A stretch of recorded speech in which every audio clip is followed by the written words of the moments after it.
Hello guys, subscribe कीजिए और bell icon को प्रेस कीजिए ताकि आपका कोई भी इंपॉर्टेंट वीडियो कोई भी टॉपिक का रिलेटेड मिस ना हो। Hey guys, welcome back. अभी हम आपका स्टार्ट करेंगे that is chapter number 2 of your class 11 which is your sexual reproduction in flowering plant. Flowering plant को हम एंजियोस्पर्म्स भी कहते हैं। ठीक है, काफ़ी इजी एंड सिंपल चैप्टर है बोटानी का, क्लास 12 का। चलिए करते हैं। I can assure that after watching this video till the end आपको सब क्लियर हो जाएगा, ईच एंड एवरी चीज़ याद भी रह जाएगा, समझ में भी आएगा। ठीक है, इसका बच्चा है, आप कोई भी बुक या रेफरेंस पढ़ लीजिए। So let's start. नाम ही है सेक्सुअल रिप्रोडक्शन, और सेक्सुअल रिप्रोडक्शन मतलब क्या? Opposite gamete that is male और फीमेल गेमेट का फ्यूजन होगा। किस में पढ़ना है हमको? एंजियोस्पर्म्स में पढ़ना है।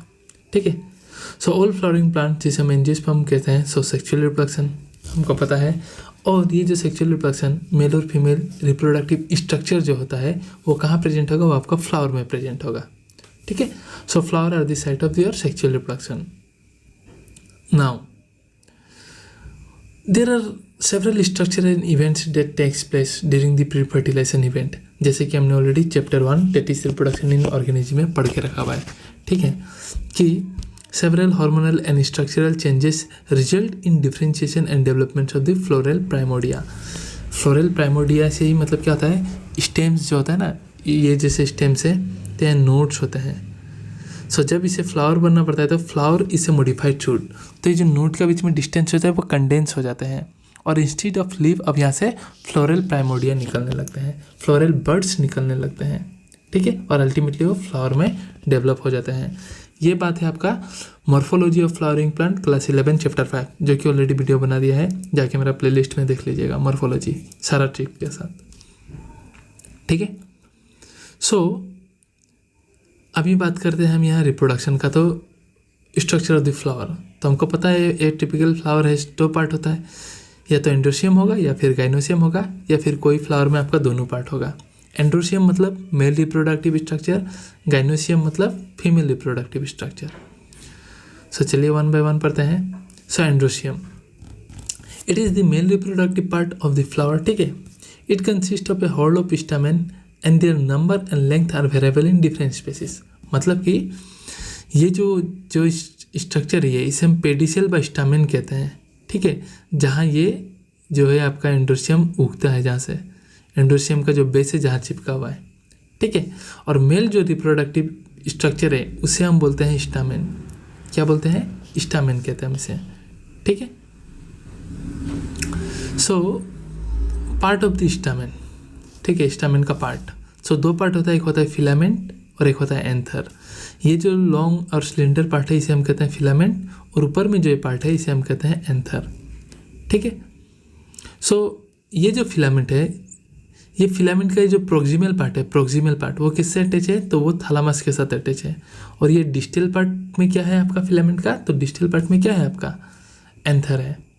ठीक है, so part of the anther now coming to the filament. तो it is a filament is long and slender still. ठीक है, एंड इसका जो प्रोक्सिमल एंड है वो अटैच हो रहा है थैलामस। ठीक है, थैलामस के साथ अटैच है, यहाँ में थैलामस के साथ अटैच होकर रहता है।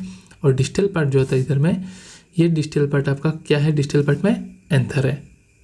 ठीक है, सो नाउ अब जब एंथर का स्टडी करेंगे, ठीक है, एंथर का जब आप क्रॉस सेक्शन लेके देखेंगे तो आपको दिखाई देगा वहाँ में जो है 2 थीका होता है।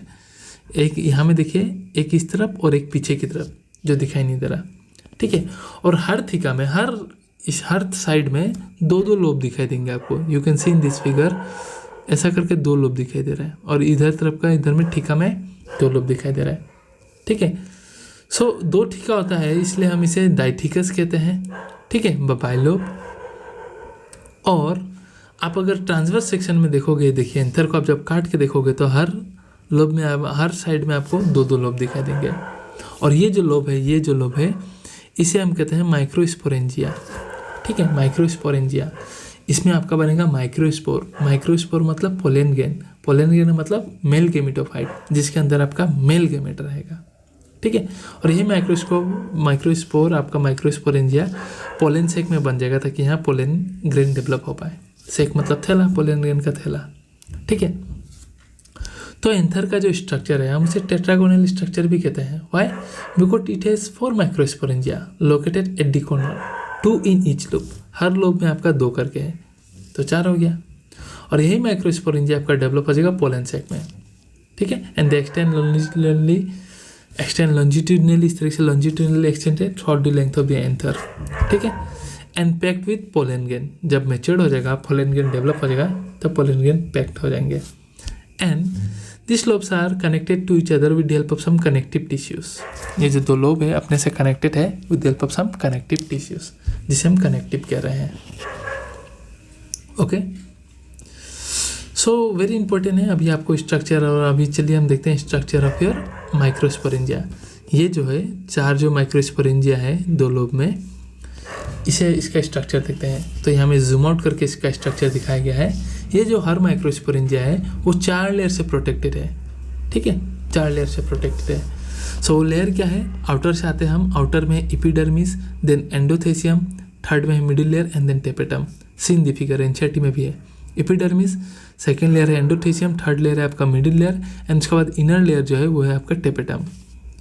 सो आउटर का जो ये 3 लेयर है वो आपका प्रोटेक्शन प्रोवाइड करता है, क्योंकि इसके अंदर में डेवलप होगा आपको पोलन ग्रेन्स बनेगा। कैसे बनेगा? We will just see. Okay, so this 3 layers help in the protection and the inner layer that is tapetum जो है वो आपका नरिशमेंट प्रोवाइड करेगा।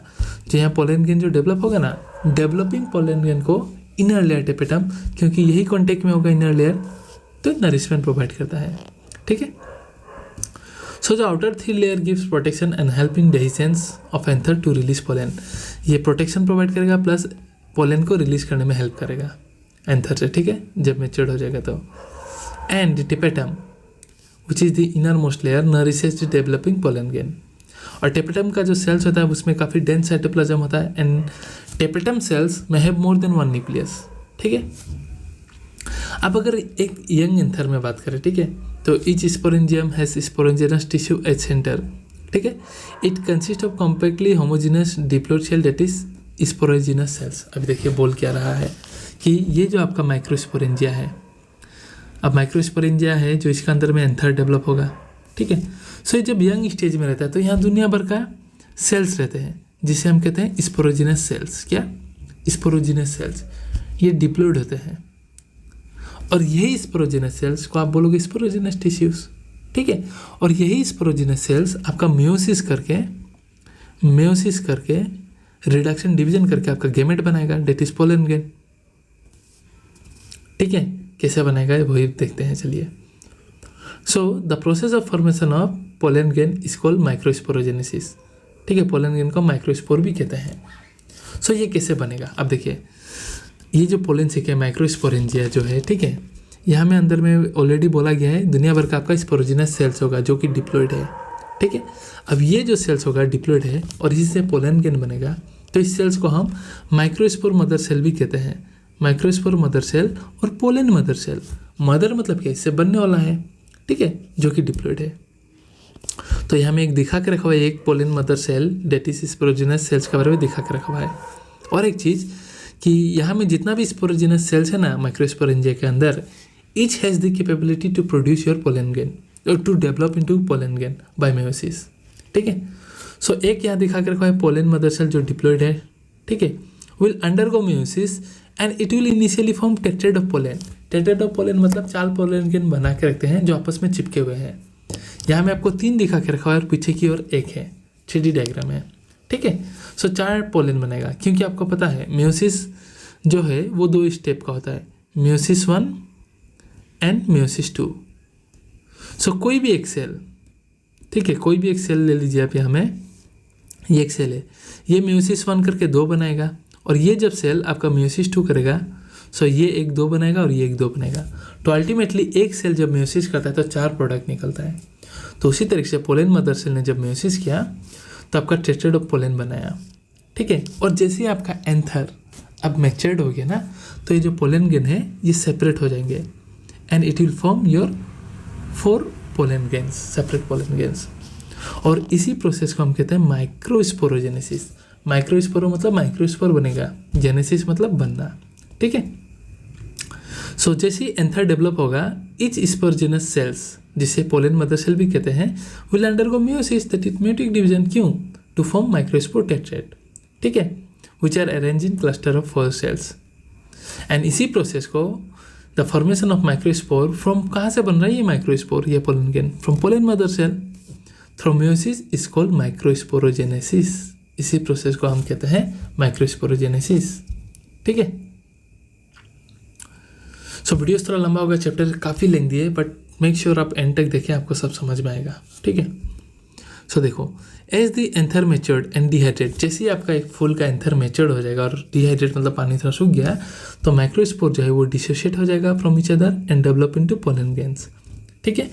और उसी तरीके से हर माइक्रोस्पोरेंजिया में आपके पास हजारों, ठीक है, थाउजेंड्स ऑफ पोलन ग्रेन्स बना हुआ रहेगा, ठीक है।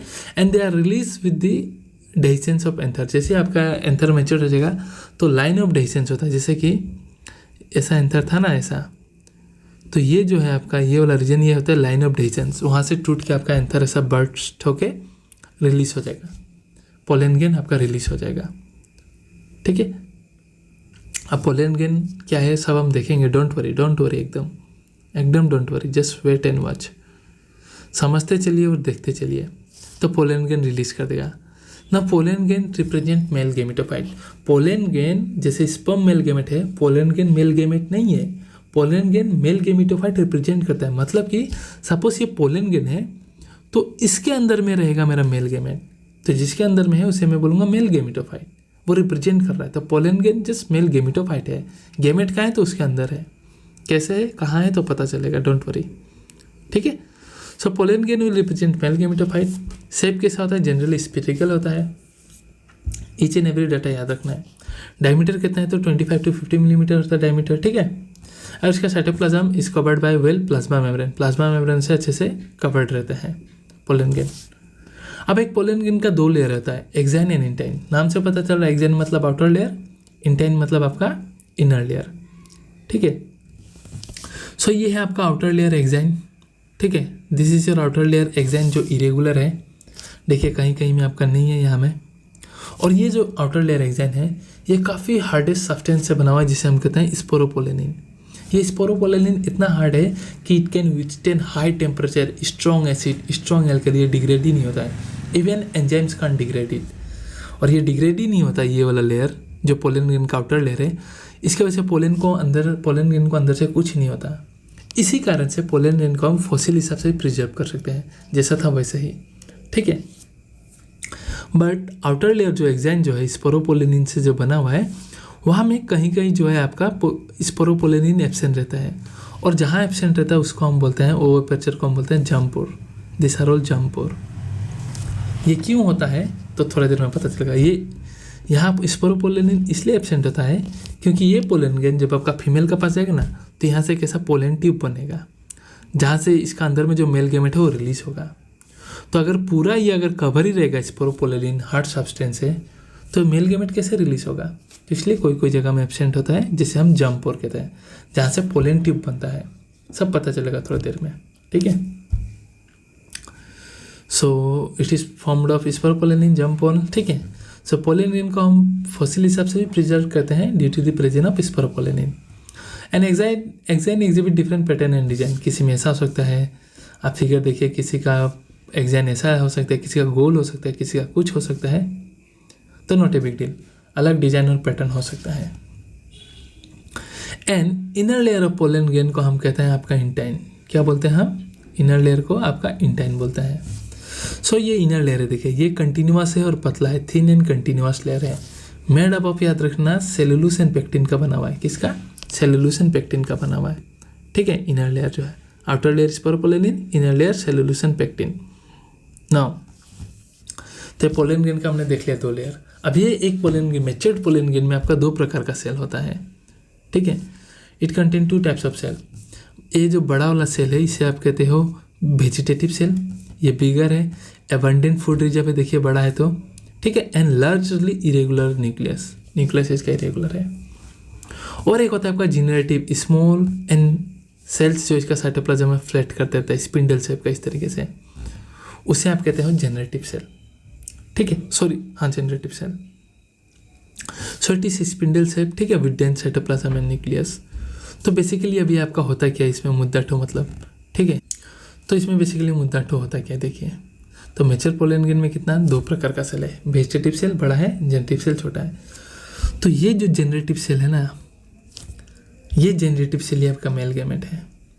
ये क्या करेगा, चलिए नेक्स्ट स्लाइड में ही समझाता हूँ, तब अच्छे से समझ में आएगा। 2 प्रकार का सेल है पोलन ग्रेन में, याद रखिएगा मेचर पोलन ग्रेन में। अब देखिए, over 60% of angiosperm, out of the 100% angiosperm 60% जो एंजियोस्पर्म है वो अपना पोलन ग्रेन को 2 सेल स्टेज में ही रिलीज कर देते हैं एंथर से। मतलब यही 2 स्टेज में, एक वेजिटेटिव सेल बड़ा, एक जेनरेटिव सेल छोटा वाला, ठीक है, इसी सेल स्टेज में रिलीज करते हैं, ठीक है। और इन रिमेनिंग 40% ऑफ एंजियोस्पर्म्स, ये जो जेनरेटिव सेल है ये माइटोसिस करके डिवाइड करके 2 बना लेगा। अब जब 2 बना लिया तो टोटल कितना सेल है देखिए, 3 हो गया कि नहीं।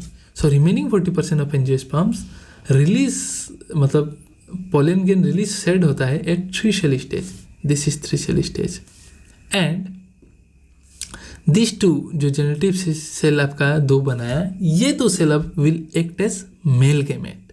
These are the actual male gametes that are present inside pollen grain, ठीक है। और 2 मेल गैमेट ही रिलीज होता है, जो कि हमको डबल फर्टिलाइजेशन में अच्छे से समझ में आएगा, ठीक है। डोंट वरी, एवरीथिंग समझ में आ जाएगा। सो अब क्या होता है, द सेड पोलन, जो पोलन ग्रेन रिलीज होगा वो स्टिग्मा में लैंड करना पड़ेगा ताकि उसका वाइबिलिटी लॉस करने से पहले, ठीक है। So the viability period of the pollen grain is variable. कोई पोलन ग्रेन जो होता है उसका वाइबल कम होता है, किसका ज़्यादा होता है, महीनों तक हो सकता है, किसका सिर्फ 30 मिनट्स होता है, ठीक है। It depends on temperature and humidity. जैसे बात करें viability of pollen grains of some cereals like rice and wheat, तो इनका सिर्फ 30 मिनट्स है वाइबिलिटी। वहीं आप अगर वाइबिलिटी देखो आपका रोजेनेसी, सोलेनेसी एंड लेज्यूमिनस फैमिली का, तो इसका पोलन ग्रेन्स का वाइबिलिटी कुछ मंथ्स तक होता है। तो RSL याद रख लीजिएगा, ठीक है। RSL का जो वाइबिलिटी है पोलन का कुछ मंथ्स होता है, और राइस और व्हीट का सिर्फ 30 मिनट्स तक होता है। तो बेसिकली मुद्दा क्या है देखिए, गाइनोसियम तो पहुँचे नहीं है बट मैं बता देता हूँ, ठीक है। सो गाइनोसियम जो फीमेल रिप्रोडक्टिव पार्ट है उसे हम कहते हैं pistil, which consist of 3 part, okay, याद रखिएगा। उसमें क्या होता है आपका, इसका 3 पार्ट का नाम है आपका, इसको हम कहते हैं स्टिग्मा, इसे हम कहते हैं स्टाइल, और नीचे वाले को हम कहते हैं ओवरी, ठीक है। और ओवरी के अंदर में ओव्यूल, याद रखिएगा क्या है ओव्यूल, और ओव्यूल का अंदर में है मेरा एक फीमेल गैमेट, मतलब, ठीक है, ओव्यूल के अंदर में फीमेल गैमेट। अब केस क्या होगा, पोलन ग्रेन का अंदर में है मेल गैमेट, तो पोलन ग्रेन आएगा आपका स्टिग्मा में, इस तरीके से लैंड करेगा। और अगर right pollen grain right plant में आके लैंड हुआ है तो इसका जो स्टिग्मा है वो अलाउ कर देगा, okay you are of my type. और तब ये पोलन ग्रेन से आपका जो जम्पोर था ना, वहाँ से ऐसा पोलन ट्यूब एक बनेगा, ताकि जो मेल गैमेट था पोलन ग्रेन के अंदर में वो अंदर आ पाए। और ये एक, क्योंकि एक कहाँ है आपका, ओवरी के अंदर ओव्यूल है और ओव्यूल के अंदर एक है। ये सब कैसे बना हम देखेंगे इस वीडियो का थोड़ा देर में ही, ठीक है। तो यहाँ से स्टिग्मा से यहाँ तक एक तक पहुँच पाए, इसलिए आपका पोलन ट्यूब बनता है, वो जम्प पोर से रिलीज होकर, और वहीं से आपका मेल गैमेट रिलीज होता है, ठीक है। सो उसी का ये वाइबिलिटी है। और उतना समय तक अगर ये स्टिग्मा में लैंड नहीं किया तो उसका बाद फर्टिलाइजेशन नहीं कर पाएगा, ठीक है। So now what are the economics importance of pollen grain? So pollen grain are very rich in nutrients, इसलिए बहुत सारा पोलन टेबलेट्स बनता है बहुत अलग अलग प्लांट का, क्योंकि they are very rich source of nutrients for supplementation. और pollen syrup and pollen tablets भी बनता है जो परफॉर्मेंस एथलीट्स लोग लेते हैं एंड रेस हॉर्सेस, ताकि उनका परफॉर्मेंस बढ़ पाए, बिकॉज इससे बहुत न्यूट्रिशन मिलता है, ठीक है। आप पोलन ग्रेन को काफ़ी साल तक स्टोर करके रख सकते हो, जिससे ब्लड को स्टोर करने का ब्लड बैंक बोलते हैं। तो पोलन को स्टोर करोगे तो हम उसे पोलन बैंक बोलेंगे, ताकि आप क्रॉप ब्रीडिंग प्रोग्राम में यूज़ कर सको। किसी प्लांट का ले लो, उसे प्रिजर्व करो, 10 साल बाद ब्रीडिंग कराओ, कभी भी आर्टिफिशियली, ठीक है। तो ऐसा प्रोसेस को हम कहते हैं क्रायो प्रिजर्वेशन, क्रायो प्रिजर्वेशन। कैसे प्रिजर्व कर सकते हो, तो सिंपल तरीका है, आपको प्रिजर्व करने के लिए पोलन को लिक्विड नाइट्रोजन में स्टोर करना पड़ेगा। किसमें, लिक्विड नाइट्रोजन में, bye maintaining a temperature of -190 degree Celsius. तो -190 डिग्री सेल्सियस में लिक्विड नाइट्रोजन में आप रखोगे तो प्रिजर्व हो जाएगा, जितना दिन तक तुम चाहो रखो, ठीक है। और वहीं कोई कोई प्लांट का जो पोलन ग्रैन होता है they cause allergy to us and they cause our respiratory problem disorders, ठीक है, लाइक अस्थमा एंड ब्रोंकाइटिस। तो कौन सा प्लांट है जिसका पोलन हमारे लिए एलर्जी प्रोड्यूस करता है? तो याद रखिएगा एक एग्जाम्पल पार्थेनियम प्लांट का ये रहा, जिसे हम कैरोट ग्रास भी कहते हैं। They are allergic to human, ठीक है। सो अभी हम नेक्स्ट स्टार्ट करेंगे आपका गाइनोसियम से। टू गाइनोसियम, ठीक है। गाइनोसियम मतलब क्या? आपका फीमेल रिप्रोडक्टिव स्ट्रक्चर जो फ्लावर में प्रेजेंट होता है, ठीक है। इसका 3 पार्ट होता है, जैसे कि मैंने बोला, स्टिग्मा जहाँ ये आपका पोलन ग्रैन लैंड करेगा, लॉन्गर पार्ट जो फिलामेंट की तरफ से हम कहते हैं स्टाइल, और नीचे में रहता है आपका ओवरी, ठीक है। ओवरी के अंदर में रहेगा ओव्यूल और ओव्यूल के अंदर में रहेगा एग। कैसे? तो अभी पता चल जाएगा आपका, ठीक है। So gynoecium is female reproductive structure. It में है ये जो पूरा टुगेदर इसे हम कार्पेल या पिस्टिल कहते हैं रिप्रोडक्टिव स्ट्रक्चर को फीमेल का, ठीक है। सो फीमेल में या तो सिंगल पिस्टिल होने से हम क्या बोलेंगे? मोनोकार्पेलरी या सिंगल कार्पेल, एक ही बात है। और मोर देन 1 पिस्टिल होने से क्या बोलोगे आप? मोर देन 1 तो मल्टीकार्पेलरी, सिंपल है। अब मोर देन 1 कार्पेल है, वो कैसा है वो भी डिपेंड करता है। कार्पेल जो है एक साथ टुगेदर है या अलग अलग से है, ठीक है।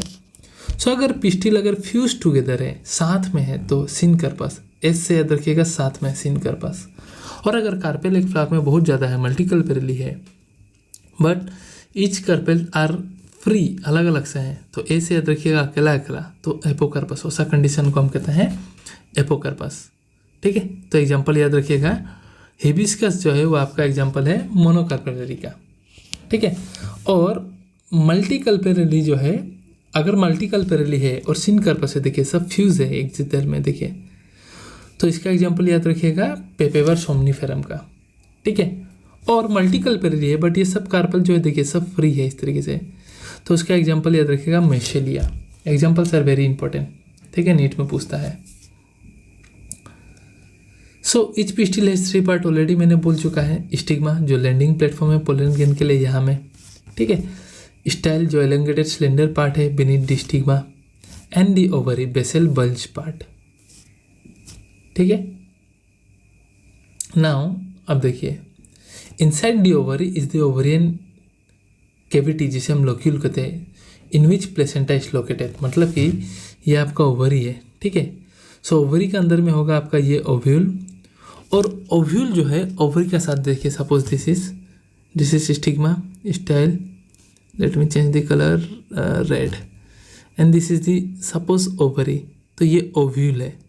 तो ये ओव्यूल आपका ओवरी के साथ कनेक्टेड है विद द हेल्प ऑफ स्टल्क, जिसे हम कहते हैं प्लेसेंटा, ठीक है। और ओवरी के अंदर में जो एक कैविटी है, ये जो स्पेस है, उसे हम कहते हैं लोक्यूल या ओवरियन कैविटी, ठीक है।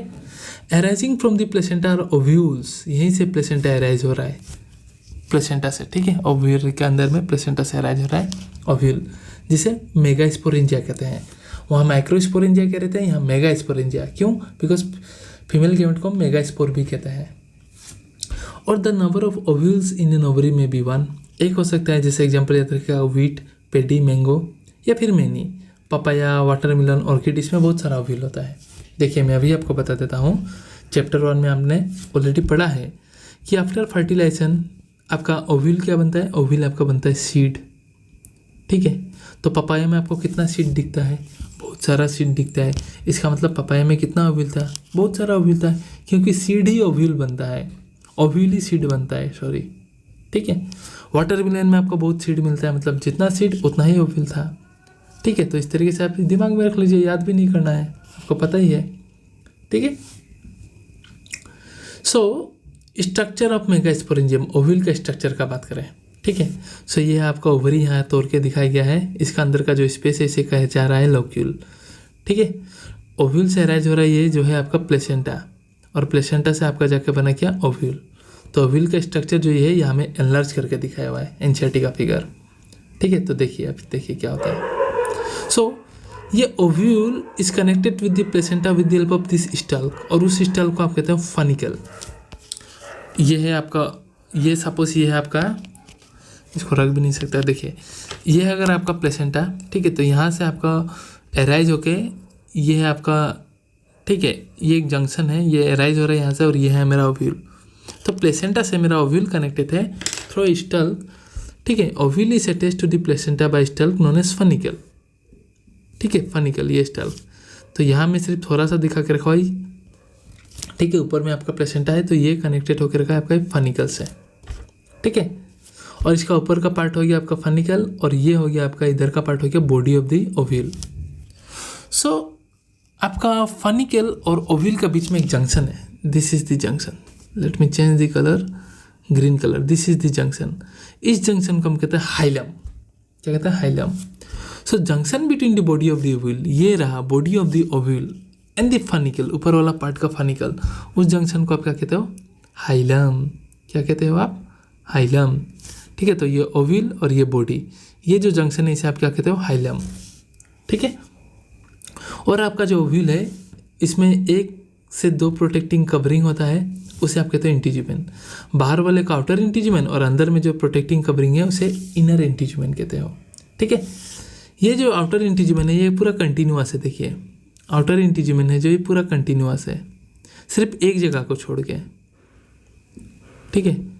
Let me zoom it, yes, ये देखिए ओव्यूल का स्ट्रक्चर बहुत सिंपल है, ये आउटर इंटीजुमेन है, कंटिन्यूअस है, सिर्फ एक जगह को छोड़ के यहाँ में। और इस रीजन को हम कहते हैं माइक्रोपाइल रीजन, क्या कहते हैं, micropyle reason.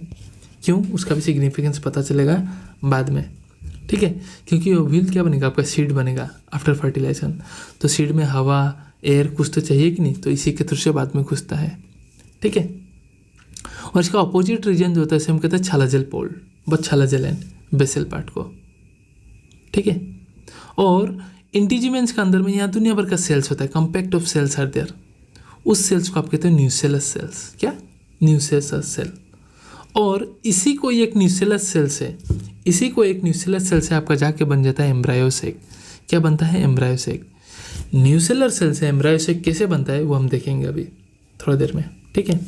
And this embryo sac represent your female gametophyte, female gamete नहीं, फिर से बोल रहा हूँ मैं, गेमिटोफाइट। गेमिटोफाइट मतलब क्या आपका, गेमिटोफाइट मतलब इसका अंदर में होगा आपका female gamete, that is egg, ठीक है। तो न्यूसेलर सेल से आपका एम्ब्रायोसेक कैसे बना वो हम पढ़ेंगे अभी, ठीक है। So opposite to the macropylar end is the chalazal end, which is the basal part, and enclosed within the integuments there is a mass of cell called nucellus cell. It contains reserve food material, developing embryo को reserve food material provide करेगा। Inside the nucellus is the embryosac, यहाँ में है आपका embryosac। कोई एक nucellar cell से ही ये बना है, कैसे बना है मैं बता रहा हूँ, अभी एक्सप्लेन करूँगा, ठीक है। तो एम्ब्रायोसेक विच रिप्रेजेंट फीमेल गेमेटोफाइट, मतलब यहाँ में है आपका एग।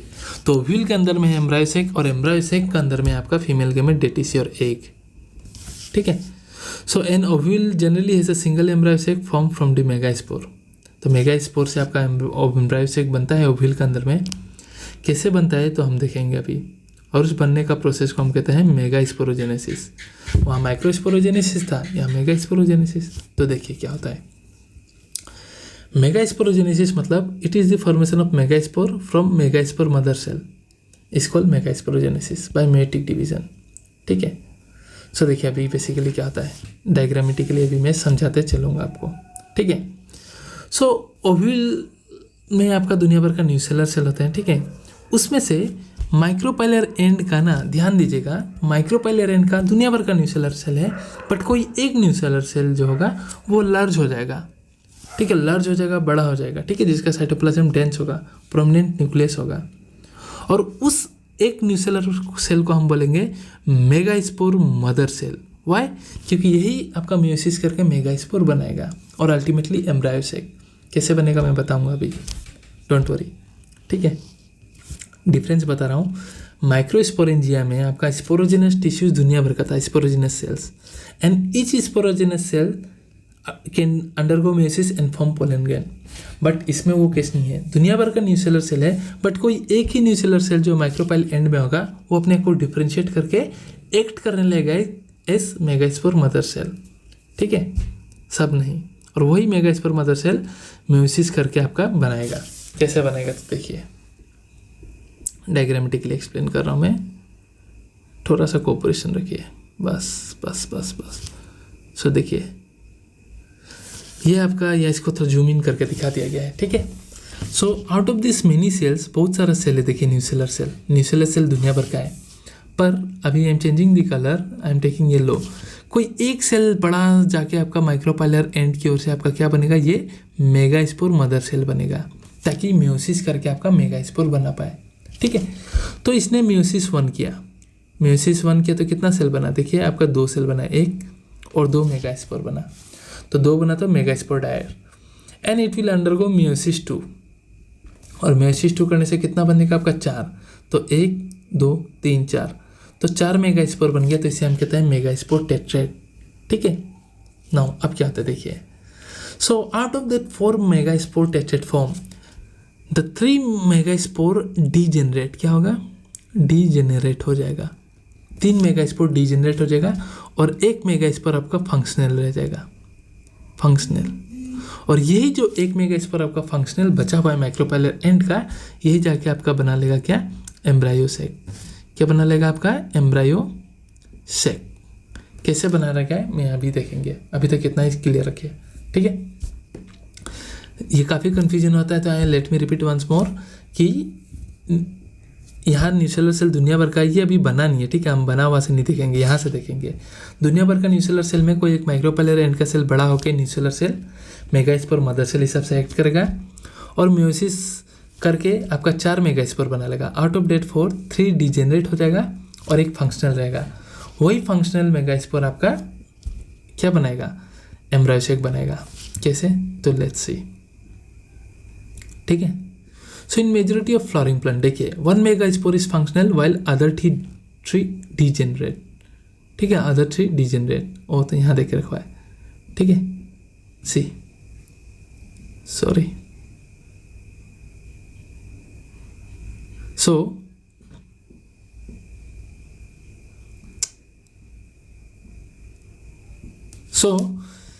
वो megaspore mother cell will now undergo meiosis, और म्यूसिस करके क्या बनाएगा, ऑब्वियसली 4 मेगास्पोर बना लेगा, मेगास्पोर टेट्रेट, ठीक है। Now in majority of flowering plant 1 megaspore functional रहता है, एक ही रहेगा जो आपका माइक्रोपाइलर में है, बाकी 3 क्या हो जाएंगे, जो ऑलरेडी मैंने बोला डिजेनरेट हो जाएंगे, वाइल दी अदर 3 डिजेनरेट। यही फंक्शनल मेगास्पोर आपका डेवलप हो जाएगा into embryo sac, and embryo sac represent female gametophyte, उसी के अंदर होगा एक।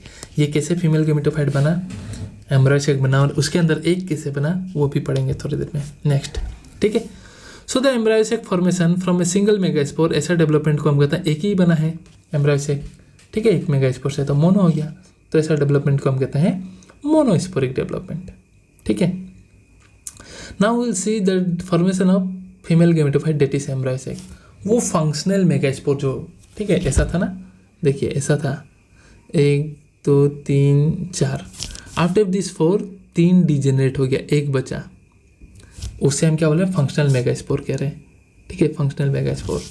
Now this functional megaspore will undergo mitosis, 3 bar mitosis करेगा, कितना, 3 टाइम माइटोसिस करेगा, माइटोसिस 3 टाइम माइटोसिस करेगा, कौन, फंक्शनल मेगास्पोर।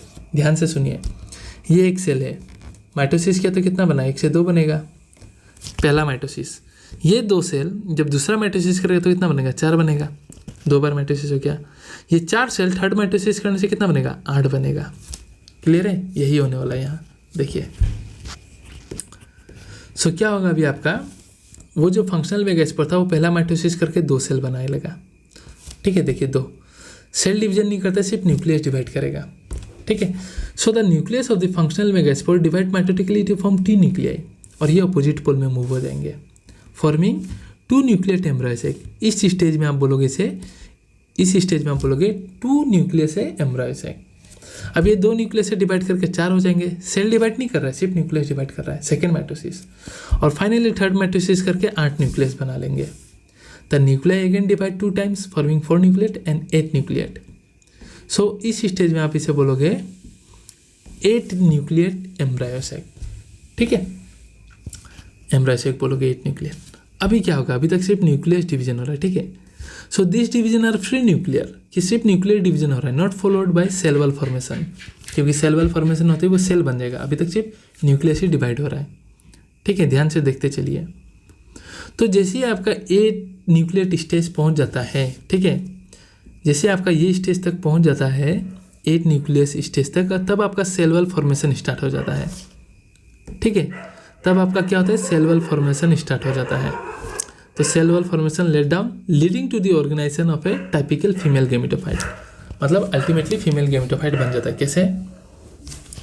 तो सेल वॉल बनने लग जाता है तो क्या होता है इसमें से, जब 8 सेल हो जाते हैं इनसे, 8 में से ये एक पोल आपका माइक्रोपाइलर पोल है, नीचे वाला छलाजल पोल है ओव्यूल का, हमने ऑलरेडी पढ़ा है।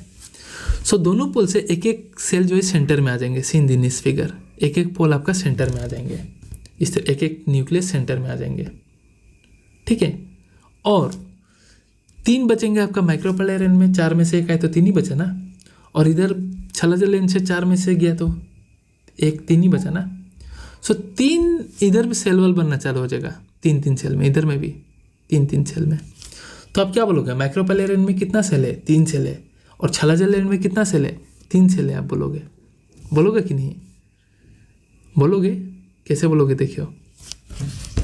सो क्या होता है आपका माइक्रोपाइलर एंड में, क्या होता है आपका माइक्रो सेल जब वॉल बनने लग जाता है तो माइक्रोपाइलर एंड में जो 3 सेल बनता है उसे आप 3 सेल बोलोगे, और छलाजल एंड में भी आपका 3 सेल बन जाएगा, ठीक है। और सेंटर में आपका 2 न्यूक्लियस आए हुए रहते हैं ऑलरेडी। सो इसी को आप देखते हैं, चलिए यही बन के मेरा एम्ब्रायस है, इनका अरेंजमेंट होने के बाद इसका डिस्क्रिप्शन देखिए। सो जो छलाजल एंड में 3 सेल होते हैं उसे आप बोलते हैं एंटीपोडल सेल्स, याद रखिएगा क्या, एंटीपोडल सेल्स। तो छलाजा में देखिए 3 बार ए आ रहा है, तो याद रख लीजिएगा उसमें सेल जो होगा एंटीपोडल सेल्स है, ठीक है। और माइक्रोपाइलर एंड में आपका 3 सेल्स बनते हैं, out of this 3 cells 2 cells को आप बोलते हो सिनर्जिड्स, ठीक है, 2 सेल्स को आप क्या बोलोगे, सिनर्जिड्स, और वहीं में और एक सेल होता है उसे आप क्या बोलोगे, egg. And now this egg is the your female gametophyte, जो आपका बना है कहाँ, एम्ब्रायस एग के अंदर में। और ये एम्ब्रायस एग, ये जो एम्ब्रायस एग है कहाँ से बना, एक सिंगल मेगास्पोर मदर सेल जो म्यूसिस करके 4 मेगास्पोर बनाया, उसमें से 3 डीजेनरेट होके एक फंक्शनल मेगास्पोर बना, वो फंक्शनल मेगास्पोर 3 बार माइटोसिस करके मॉडिफिकेशन करके ये एम्ब्रायस एग बनाया, और इस एम्ब्रायस एग के अंदर में आपका माइक्रोपाइलर एंड में वही एग बना। Are you getting my point? बहुत बार रिवाइज करा रहा हूँ इस पॉइंट को, बिकॉज काफ़ी कन्फ्यूजन होता है, तो लैंग्वेज में भी बता रहा हूँ। तो 6 of the 8 nucleus are surrounded by cell wall, इधर में 3 और इधर में 3, और 2 न्यूक्लियस आपका सेंटर में है, एंड ऑर्गेनाइज इनटू सेल, वो 6 सेल बन गए हैं। रिमेनिंग 2 न्यूक्लिया जो सेंटर में आप उसको बोलोगे पोलर न्यूक्लिया, ठीक है, are situated below the egg apparatus and in the large central cell. मतलब कि क्या है कि सिनर्जिड, माइक्रोपाइलर एंड में 3 सेल है, 2 सिनर्जिड प्लस एक एग, इसे आप बोलते हो एग एपरेटस। क्या बोलते हो, एग एपरेटस। नीट में क्वेश्चन पूछता है कि एग एपरेटस कंसिस्ट ऑफ, ठीक है, और उसके ऊपर में ही है आपका ये 2 पोलर न्यूक्लियस, ठीक है। सो अभी इसको आप क्या बोलोगे, अगर मैं आपको पूछूँ इस फिगर को दिखा के कितना सेल है बोलोगे, तो आप क्या बोलोगे, 3 तो छलाजल एंड में 3 एंटीपोडल है, माइक्रोपाइलर एंड में 2 सिनर्जिड और एक सेल है, 6 तो हो गया, ठीक है। और ये 2 न्यूक्लियस को सेंटर में लेके इस बड़े वाले को मैं टुगेदर 1 सेल कंसिडर कर रहा हूँ। सेंटर में 2 पोलर न्यूक्लियर के लेकर बड़े वाले को एक मैं 1 सेल कंसिडर कर रहा हूँ, ठीक है। तो कितना सेल हो गया, सेल हो गया मेरा 7, और न्यूक्लियस कितना हो गया, तो एंटीपोडल का 3 न्यूक्लियस, एग एपरेटस का 3 न्यूक्लियस, और बीच में मेरा 2 न्यूक्लियस, तो न्यूक्लियस कितना हो गया, 8। तो इसलिए एम्ब्रायस एग को हम ऐसा भी बोलते हैं कि embryos egg is also called as 8 nucleus 7 cell stage.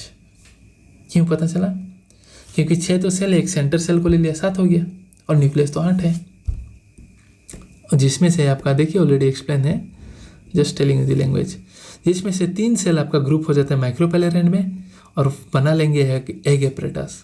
This egg apparatus consist of 2 synergid and 1 egg cell, ठीक है, 1 egg cell and this 2 synergids.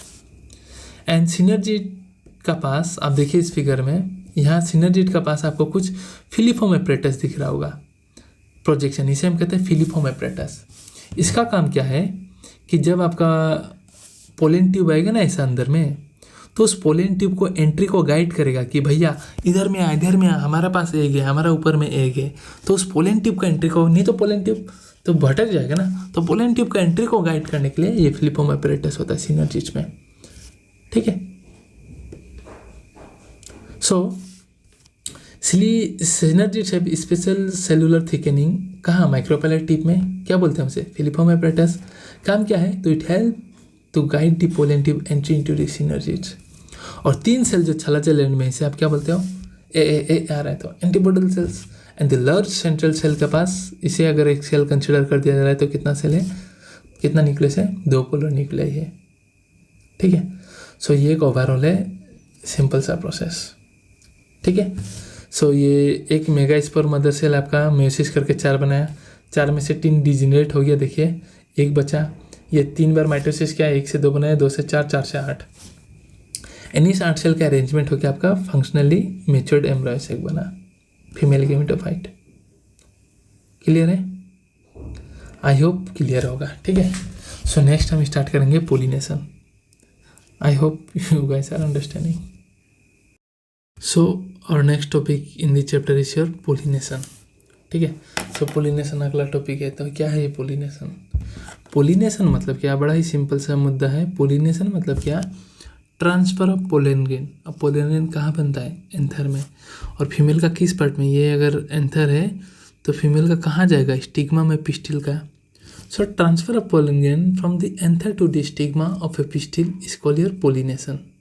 बहुत सिंपल सा है। इसके टाइप्स अलग अलग भले ही होते हैं कि पोलन ग्रेन जो पोलिनेशन जो होता है वो 3 टाइप का होता है।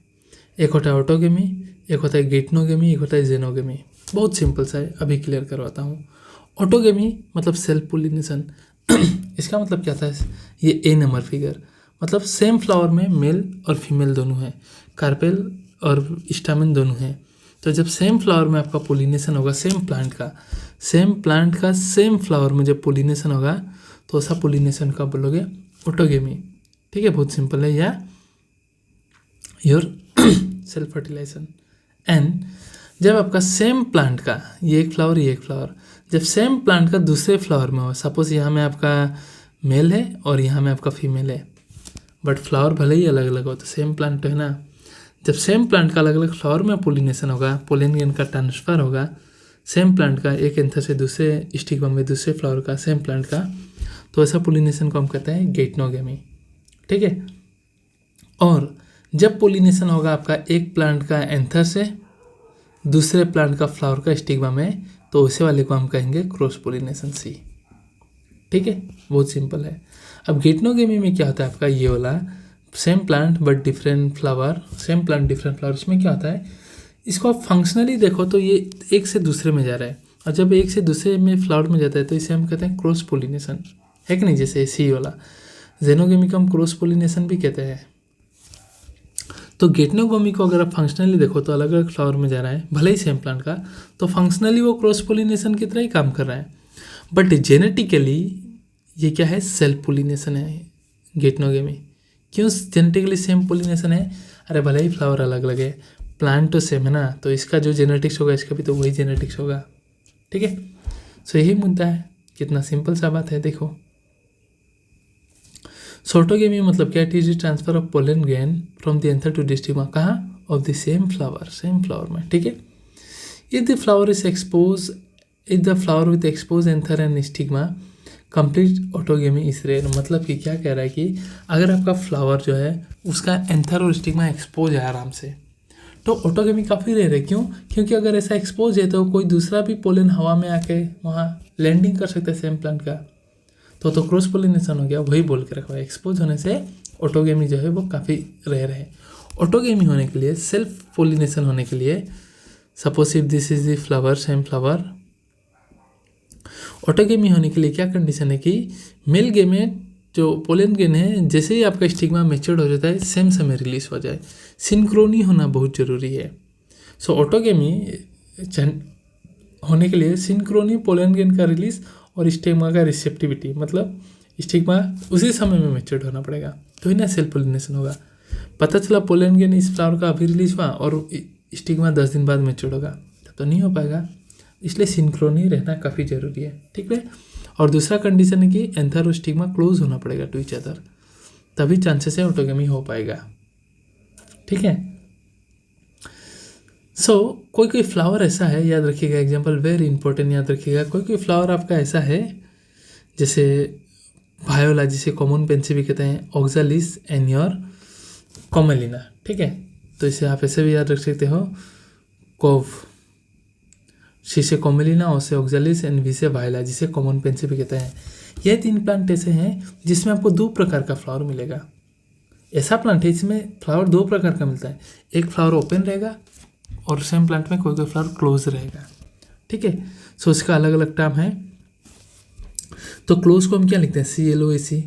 तो इस CLO से याद रखिएगा, CL से याद रखिएगा क्लेस्टो। सो क्लेस्टोगेमस फ्लावर ऐसा है जो हमेशा क्लोज रहते हैं, ऑलवेज क्लोज। और एक क्लोज है तो दूसरा क्या होगा, केस्मोगेमस फ्लावर ऐसा फ्लावर है जो ओपन रहता है। See this chasmogamous flower are open and see this figure chasmogamous flower, cleistogamous, cleis मतलब CL से क्लोज, ऐसा फ्लावर क्लोज रहते हैं। सो कोव का प्लांट जो होते हैं दैट इज वायला, ऑक्जालिस एंड कॉमेलिना, आपका 2 प्रकार का फ्लावर मिलता है, ठीक है। जेस्मोगेमस मतलब ओपन है, they are similar to flower of species but with expose anther stigma, open रहता है। और CL से देखना close, they do not open at all, ठीक है। इनमें एंथर, और अब ये खुलेगा ही नहीं, तो एंथर और स्टिग्मा ऑब्वियसली खुला ही नहीं है, तो अंदर ही है ना, आपस में क्लोज है। और बंद है तो बाहर से तो कोई पोलन आएगा नहीं, क्रॉस पोलिनेशन का चांस ही नहीं। और बंद है और अंदर ही स्टिग्मा और एंथर लगे हुए हैं, पास हैं, तो श्योर शॉर्ट पोलिनेशन होना ही है, ऑटोगेमी होना ही है। वही बोल के रखा हुआ है कि जब बंद है, ऐसा बंद रहेंगे तो आपका एंथर और स्टिग्मा क्लोज होगा ही एक दूसरे के, they are autogamous. And when anther dehisces in the flower buds, pollen grain come in contact with the stigma for pollination, क्योंकि क्लोज है तो कहीं जाएगा ही नहीं, ठीक है। सो वही कहा गया है कि cleistogamous flower produces assured seed, that is कोई पोलिनेटर आके पोलिनेशन, जो पोलिनेशन करते हैं ना, वैसे एजेंट को हम कहते हैं पोलिनेटर। तो पोलिनेटर एब्सेंट हो या ना हो, क्लेस्टोगेमस फ्लावर में तो होना ही होना है पोलिनेशन, ठीक है। बट कंटिन्यूअस पोलिनेशन करने से ना, सेल्फ पोलिनेशन जब कंटिन्यूअस होने से एक कंडीशन हो जाता है, उसे हम कहते हैं इनब्रीडिंग डिप्रेशन। इनब्रीडिंग डिप्रेशन मतलब कंटिन्यूअस सेल्फ पोलिनेशन करने में से फ्लावर का रिप्रोडक्टिव एबिलिटी कम हो जाता है। सो उस रिप्रोडक्टिव एबिलिटी का कम होने को ही हम कहते हैं इनब्रीडिंग डिप्रेशन। क्या कहते हैं हम, इनब्रीडिंग डिप्रेशन, ठीक है जी। So now coming to another part, that is geitonogamy. So it is transfer of pollen grain from anther to stigma, कहाँ, another flower but same plant का, same plant another flower. So functionally देखा जाए तो एक cross pollination एक से दूसरे flower में जा रहा है, ठीक है। इन्वॉल्विंग या पोलिनेटिंग एजेंट हो सकता है, हवा से जा सकता है या फिर बी से जा सकता है, बट जेनेटिकली सेम प्लांट है ना, तो genetically it is similar to autogamy since pollen grains come from the same plant, already explain किया था। एंड जेनोगेमी मतलब cross pollination, transfer of pollen grain from anther to stigma और different plant, ये एक plant, ये एक plant, यहाँ जब ट्रांसफर होगा तो इसका आप क्या बोलोगे, जेनोगेमी, ठीक है। So it brings genetically different pollen grain to the stigma, तो ऑब्वियसली अलग अलग पोलन गेन लेके आएगा, सेम प्लांट का तो होगा नहीं, ठीक है। Now what are the agents of pollination, agent of pollination मतलब the agent that to pollination, जो पोलिनेशन में हेल्प करते हैं, कैसे क्या क्या फीचर्स है देखिए, अभी समझ में आ जाएगा। So there are abiotic agents like winds, water, and biotic agents बहुत है, जैसे insect, birds, bat, primates, arboreal rodents, reptiles, ये सब बहुत हैं, देखेंगे हम, ठीक है। सो स्टार्ट करते हैं with abiotic agent that is wind, ठीक है। So pollination done by wind, वैसा पोलिनेशन जो विंड से होते हैं वैसे को प्लांट को हम, वैसा पोलिनेशन को हम कहते हैं एनिमोफिली, याद रखिएगा क्या, एनिमोफिली। एंड एबायोटिक एजेंट में out of wind and water most common जो है ये विंडी होता है, ठीक है। और जो फ्लावर में ये पोलिनेशन होता है विंड पोलिनेशन, वैसे फ्लावर का फीचर्स क्या है कि वैसे फ्लावर में आपका उसका, वैसे फ्लावर का ओवरी के अंदर आपका सिंगल ओव्यूल रहता है, और दुनिया भर का फ्लावर जो है एक साथ ऐसे पैक रहते हैं, इन्फ्लोरेसेंस जो है एक साथ पैक रहते हैं, जैसे आपने देखा होगा मकई का केस में, ठीक है। दुनिया भर का इन्फ्लोरेसेंस अंदर ही पैक रहता है, ठीक है। And plus also they have tassels, tassels मतलब क्या आपका, ये वो भूमड़ा जो होता है ना, जाली जैसा, क्यों टेसल्स है, ताकि जब पोलन गेन हवा में, क्यों विंड पोलिनेशन क्या रहा है विंड से, तो प्लांट से उड़ के आएगा पोलिनेशन, तो प्लांट पकड़ पाए, इसलिए वो टेसल्स होता है, ठीक है।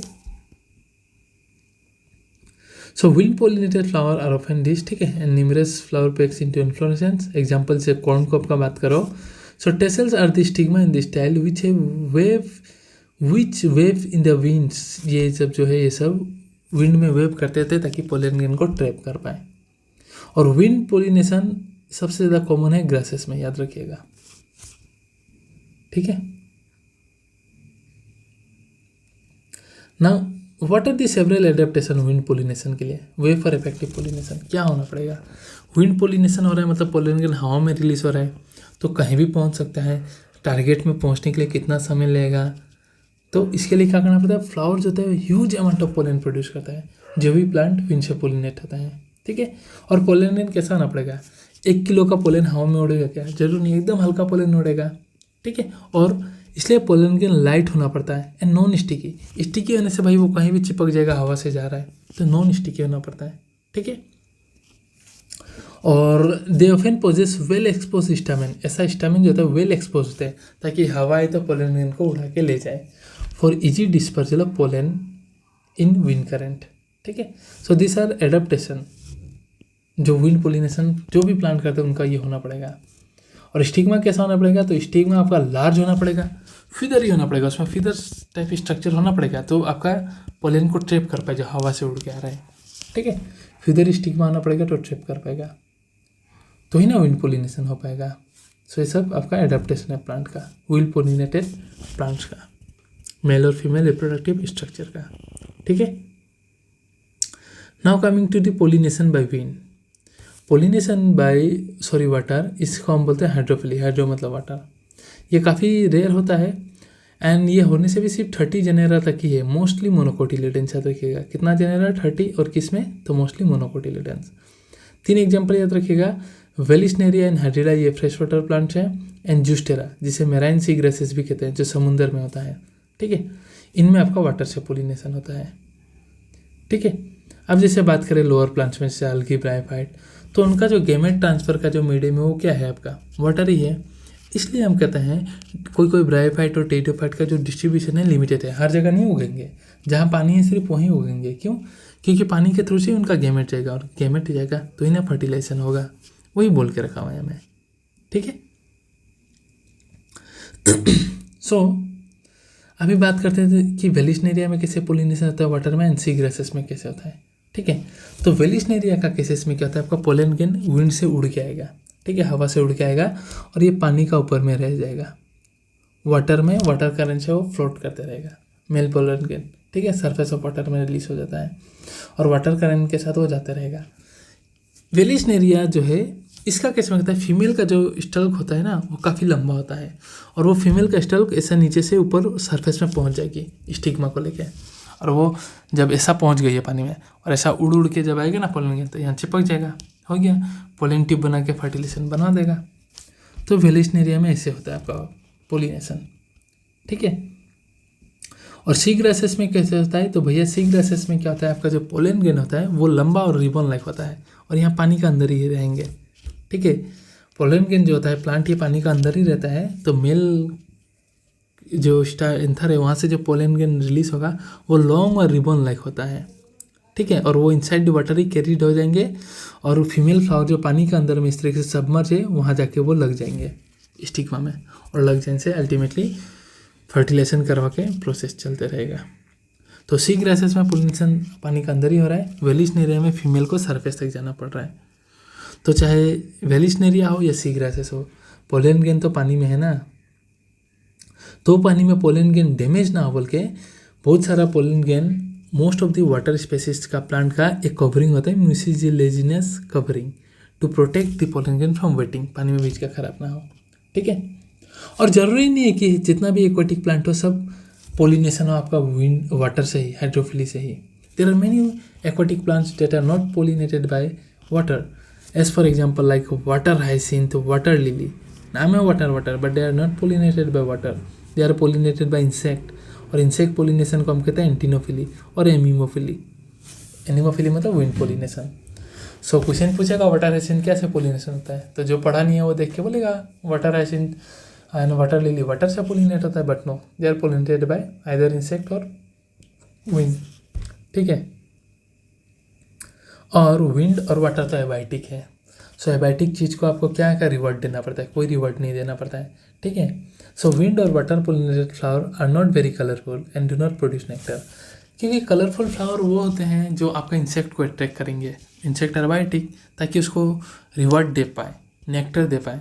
सो विंड और वाटर पोलिनेटेड एबाइटिक है, उनको क्या फ़र्क पड़ता है, तो उनके लिए इसलिए ये इस मेथड से जितना भी मैक्सिमम प्लांट जो अडेप्टेड है they are not very colourful and they do not produce any nectar mostly, okay. ना एबाइटिक एजेंट का बात करें जैसे एनिमल्स, तो याद रखिएगा इसमें majority of the flowering plant disease होता है किससे किससे, bee, butterflies, flies, beetle, wasps, ant, moth, birds. कौन कौन बर्ड याद रखिएगा, sun bird and humming birds, bat, primates, lemurs, ठीक है। आर्बोरियल जैसे ट्री ड्वेलिंग्स, रोडेंट्स। रेप्टाइल में याद रखिएगा gecko lizard and garden lizard, अच्छा। ये सब सारे एनिमल है जो पोलिनेशन करवाते हैं। और pollination by wind is known as anemophily. और पर्टिकुलरली कौन सा इसमें से भी कॉमन है, तो बी, ज़्यादातर एनिमल्स में बी ही कॉमन है, ठीक है। और जो एनिमल पोलिनेटेड फ्लावर होते हैं उनका काफ़ी एडेप्टेशन होता है ताकि एनिमल को अट्रैक्ट कर पाए, आप ऐसा प्लांट एनिमल को अट्रैक्ट कर पाए बोल के उनका काफ़ी एडेप्टेशन होता है। क्या क्या एडेप्टेशन होता है हम देखेंगे। जैसे कि बात करें हम features of insect pollinated flower, जो फ्लावर आपका इंसेक्ट से पोलिनेट होते हैं उनका क्या क्या फीचर्स होना पड़ेगा। पहला बात तो फ्लावर लार्ज होना पड़ेगा, कलरफुल होना पड़ेगा, तो ही तो इंसेक्ट अट्रैक्ट होगा। फ्रेगमेंट आना पड़ेगा, कुछ खुशबू आना पड़ेगा, और प्लस बदले में इंसेक्ट को क्या मिलेगा, रिवॉर्ड मिलना चाहिए, तो नेक्टर प्रोड्यूस होता रहेगा, ठीक है। सो बहुत सारा इंसेक्ट को नेक्टर और पोलन जो है आपका डेट इज पोलन के रिवॉर्ड हिसाब से दिया जाता है, तो ही तो वो आएंगे।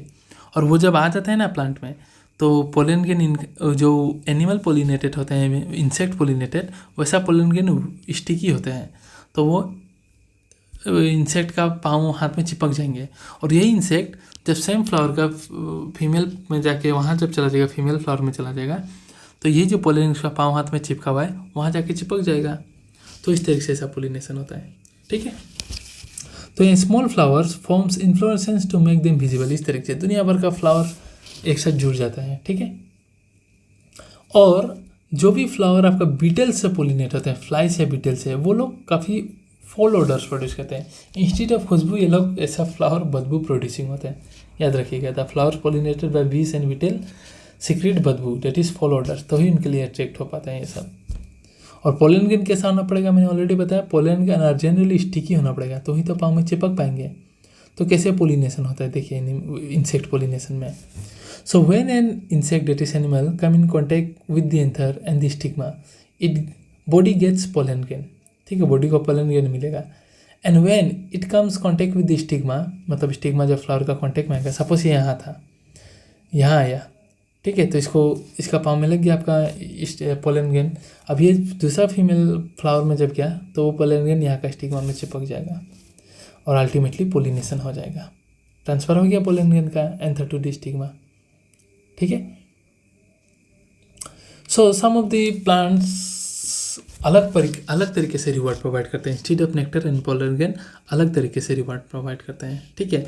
उससे वैसा कोई फ्लोरल रिवॉर्ड प्रोवाइड करता है ताकि अलग स्पेसीज आके वहाँ अंडा दे पाए, और बदले में अंडा देने आए तो जब दूसरा से आए, मेल पार्ट से उधर से घूम के आए, तो फीमेल में अंडा देने आए तो वहाँ पोलन ग्रेन लग के पोलिनेशन हो जाए। वैसा एक रिलेशन है फ्लोरल रिवॉर्ड देने वाला प्लांट है एमोर्फोफिलस, ऐसा होता है amorphophallus. It is the tallest flower, 6 feet long होता है, याद रखिएगा एमोर्फोफिलस, ठीक है। ये अंडा देने को कोई स्पेसीज को अंडा देने के लिए जगह देता है, फ्लोरल रिवॉर्ड प्रोवाइड करता है। और एक हमको ऐसा रिलेशनशिप दिखाई देता है between moth species and yucca plant, याद रखिएगा, ठीक है। ये दोनों एक दूसरे के बिना अपना लाइफ साइकिल नहीं कंप्लीट कर पाते हैं। ऐसा केसेस में क्या होता है कि मोथ जो है वो अपना अंडा को डिपॉजिट करता है into the locule of the ovary of yucca plant. Yucca plant का ओवरी के अंदर जो लोक्यूल है वहाँ अपना अंडा डिपॉजिट करना आएगा, और बदले में जब मोथ आएगा तो फ्लावर गेट्स पोलिनेटेड, ठीक है। और जो लार्वा होता है वो कम आउट हो जाएगा। जैसे ही आपका ये जो प्लांट पोलिनेशन होने के बाद सीड बनाने लगेगा तो लार्वा तब तक डेवलप होकर एक से हैच आउट होकर निकल आएंगे। तो दोनों का लाइफ साइकिल एक दूसरे के बिना अधूरा है। अगर यूका प्लांट नहीं रहा तो इसको अंडा देने को जगह नहीं मिलेगा, और मोथ नहीं रहा तो यूका प्लांट का पोलिनेशन कौन करवाएगा, ठीक है। सिम्बायोटिक रिलेशन है इनके बीच में। वही ये मैनी इंसेक्ट क्या करते हैं, मतलब पोलन ग्रेन या नेक्टर, कोई कोई होते हैं कि क्या कहते हैं पोलन ग्रेन या नेक्टर ले लेंगे, बट बदले में आपको पोलिनेशन भी नहीं करवाएंगे, जाएंगे ही नहीं दूसरा में, तो उस सबको बेसिकली हम नेक्टर रोबर कहते हैं, ठीक है, वैसा इंसेक्ट को। आई होप पोलिनेशन क्लियर हो गया। नेक्स्ट स्टार्ट करते हैं हम आउट ब्रीडिंग डिवाइस के साथ। What is out breeding device?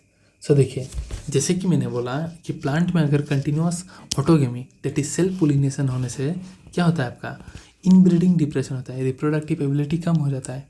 तो कौन प्लांट चाहेगा उसका रिप्रोडक्टिव एबिलिटी कम हो जाए? हाँ, ऑल प्लांट्स वांट कि उनका वेरिएशन हो, अच्छे से डेवलप हो, ठीक है।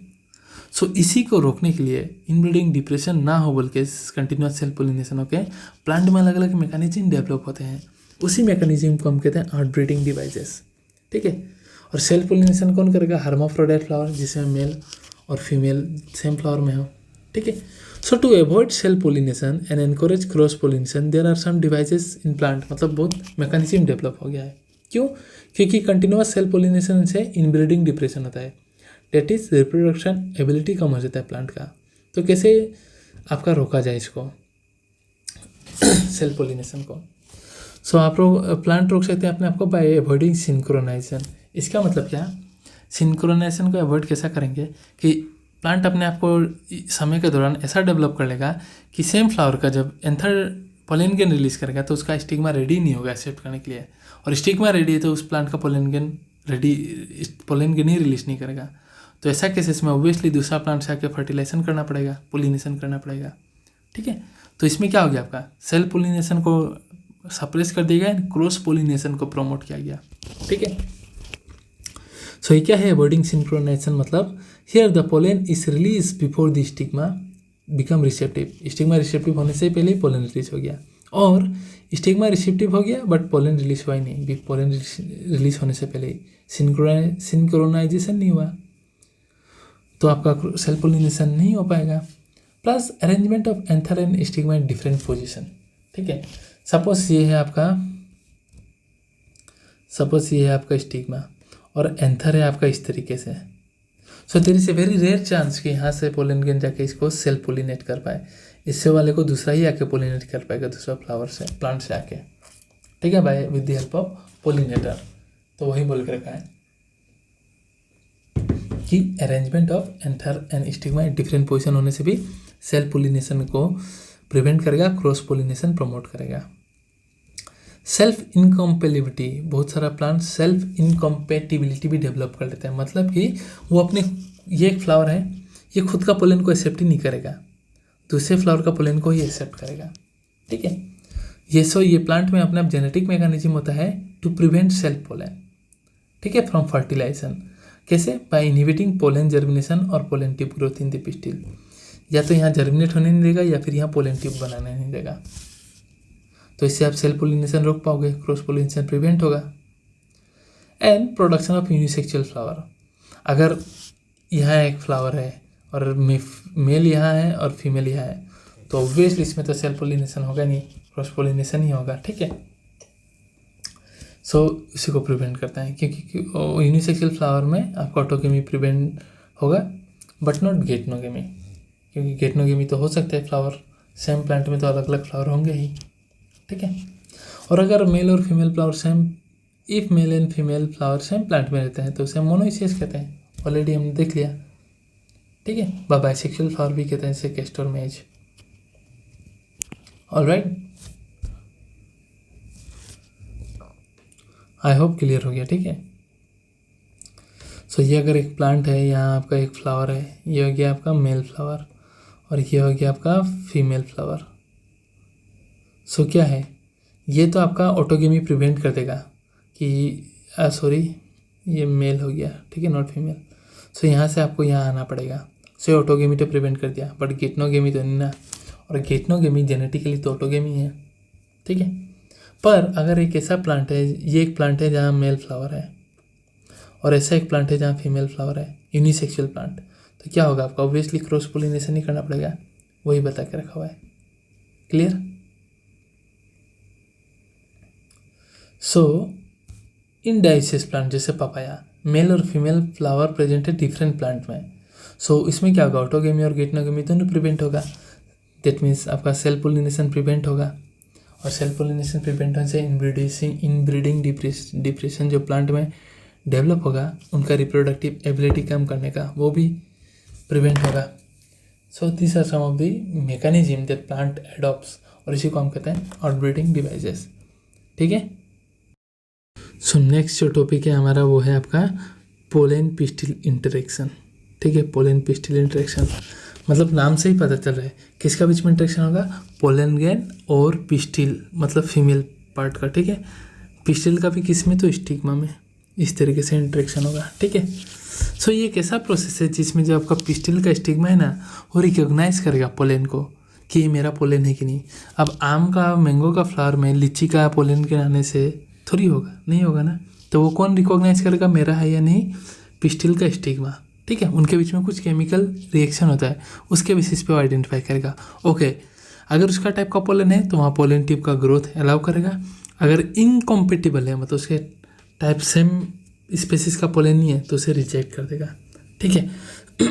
तो किसका पास पावर एक्सेप्ट करने का और रिजेक्ट करने का, तो पिस्टिल का पास।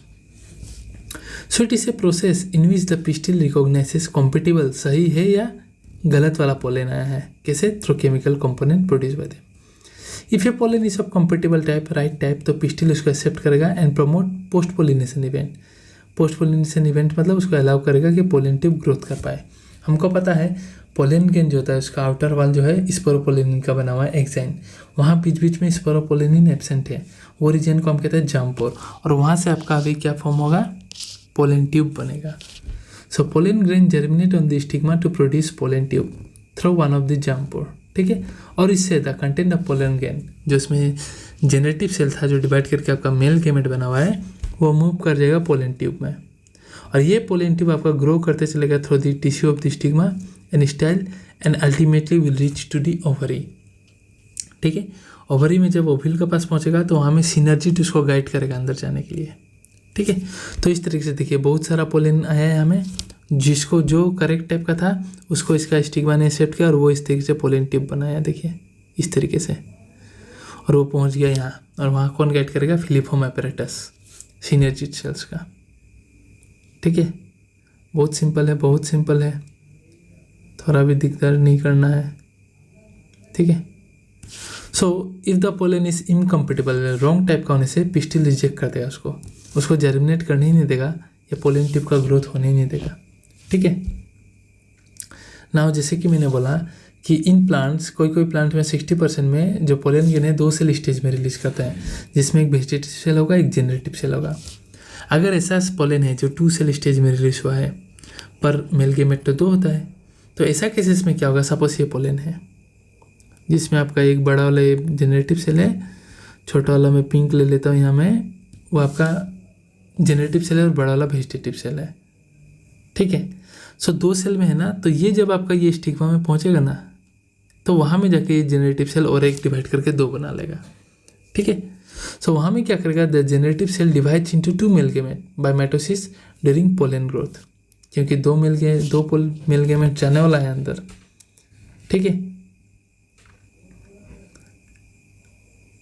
और जिस प्लांट में 3 सेल स्टेज में कंडीशन होगा तो उसमें तो ऑलरेडी 2 मेल गेमेट होगा बिगिनिंग से ही, तो उसमें ये नहीं होने वाला। ठीक है। सो पोलन ट्यूब ओवरी को पहुंचेगा, then enter the ovules through micropylar region. ठीक है, and then enter one of the synergids, कैसे, थ्रू फिलिफॉर्म एपरेटस, क्योंकि फिलिफॉर्म एपरेटस गाइड करता है entry of the pollen tube into the synergids. ठीक है, ताकि जो मेल गेमेट है वो जाके फ्यूज हो पाए, फर्टिलाइजेशन हो पाए। कैसे होगा वो थोड़ी देर में हम देखेंगे। ठीक है। So let me explain diagrammatically.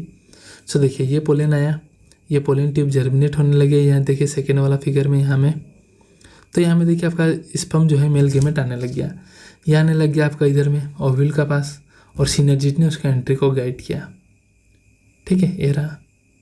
और बदले में आपका वेजिटेटिव सेल का क्या काम है, तो ऑलरेडी हमको पता है, पढ़े हैं हमने ऑलरेडी पीछे ही, वेजिटेटिव सेल के पास रिजर्व फूड मटेरियल होता है, तो वो नरिशमेंट प्रोवाइड करता रहेगा, और ये फिलिफॉर्म एपरेटस गाइड करेगा एंट्री ऑफ पोलन ट्यूब, जिसके थ्रू से मेल गेमेट एंटर मारेगा।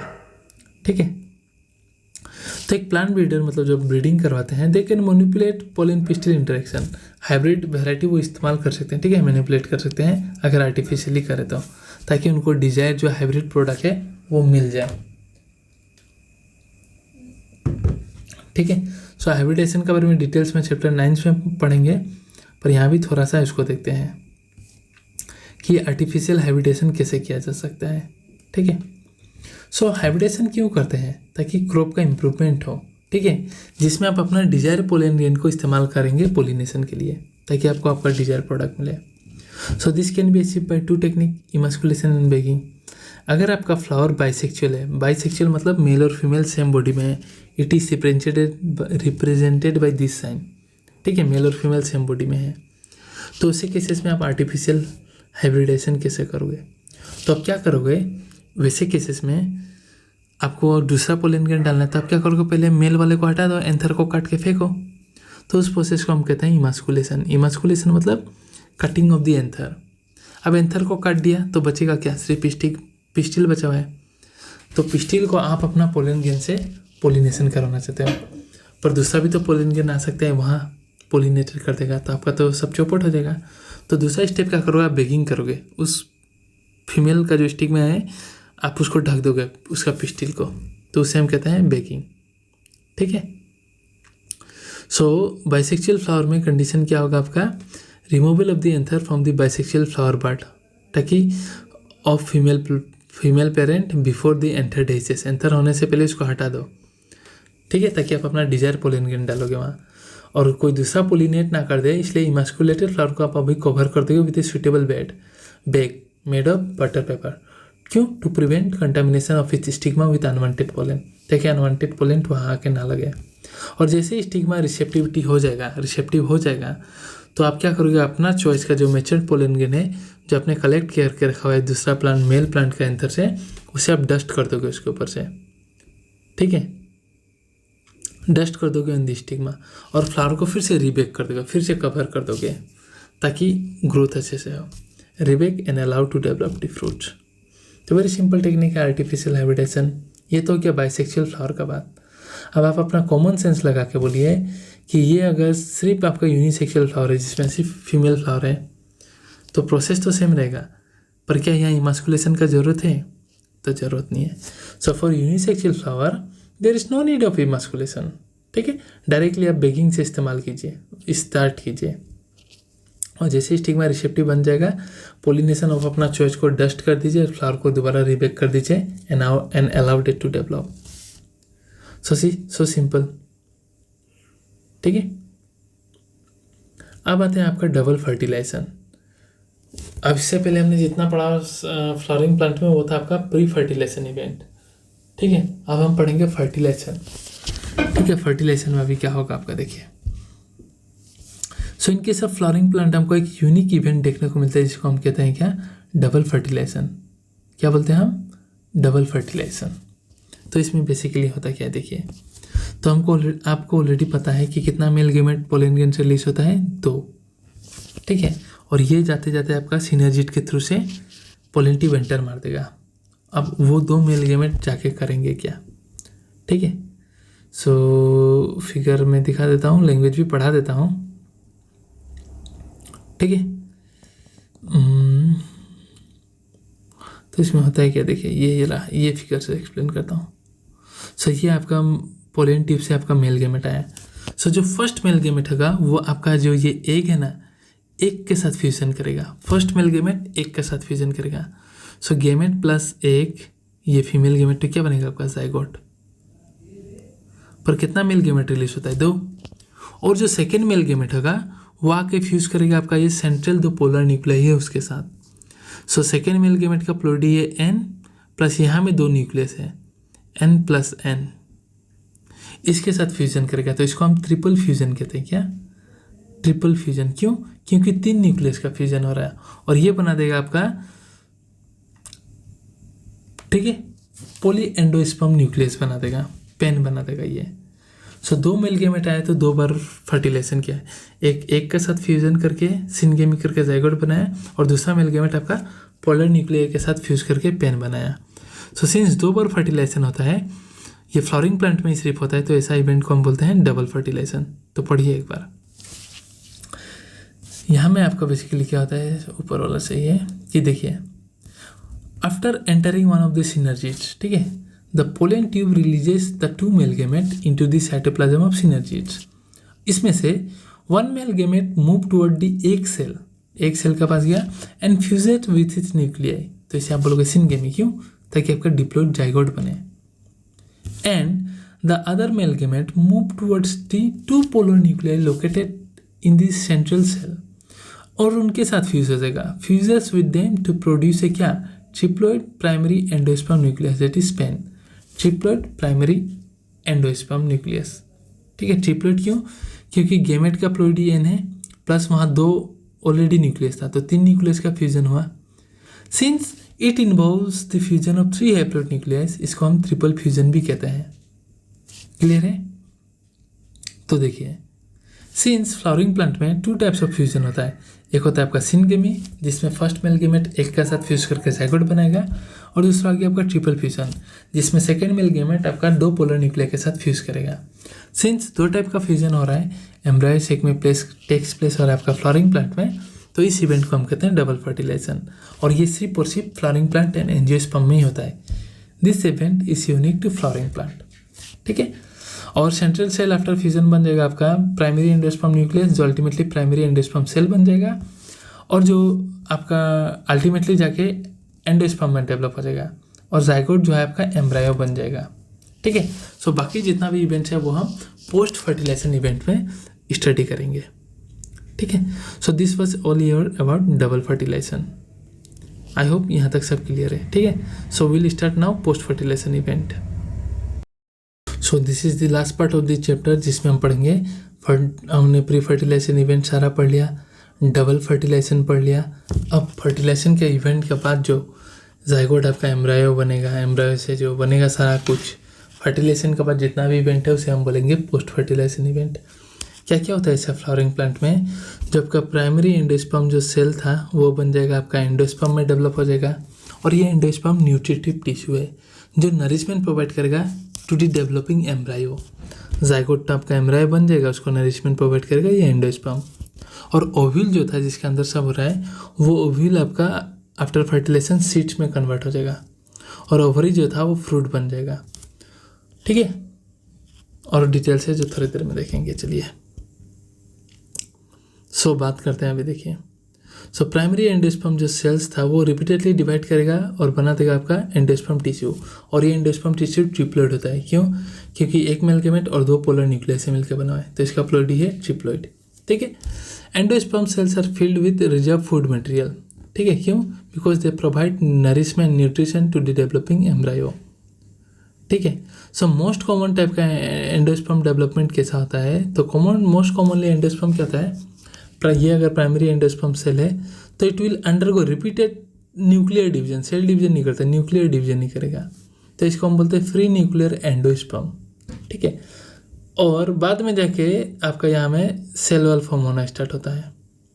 ठीक है, तो उसको हम बोलेंगे आपका cellular endosperm. So in common endosperm development the primary endosperm nucleus जो है सक्सेसिव न्यूक्लियर डिवीजन नहीं करेगा टू गिव फ्री न्यूक्लियाई। ऐसा स्टेज में आप बोलते हैं फ्री न्यूक्लियर एंडोस्पर्म। ये न्यूक्लिया अलग अलग स्पेसिस में वेराई करेगा। एंड एंडोस्पर्म सेलुलर तभी होगा जब आपका जो है that is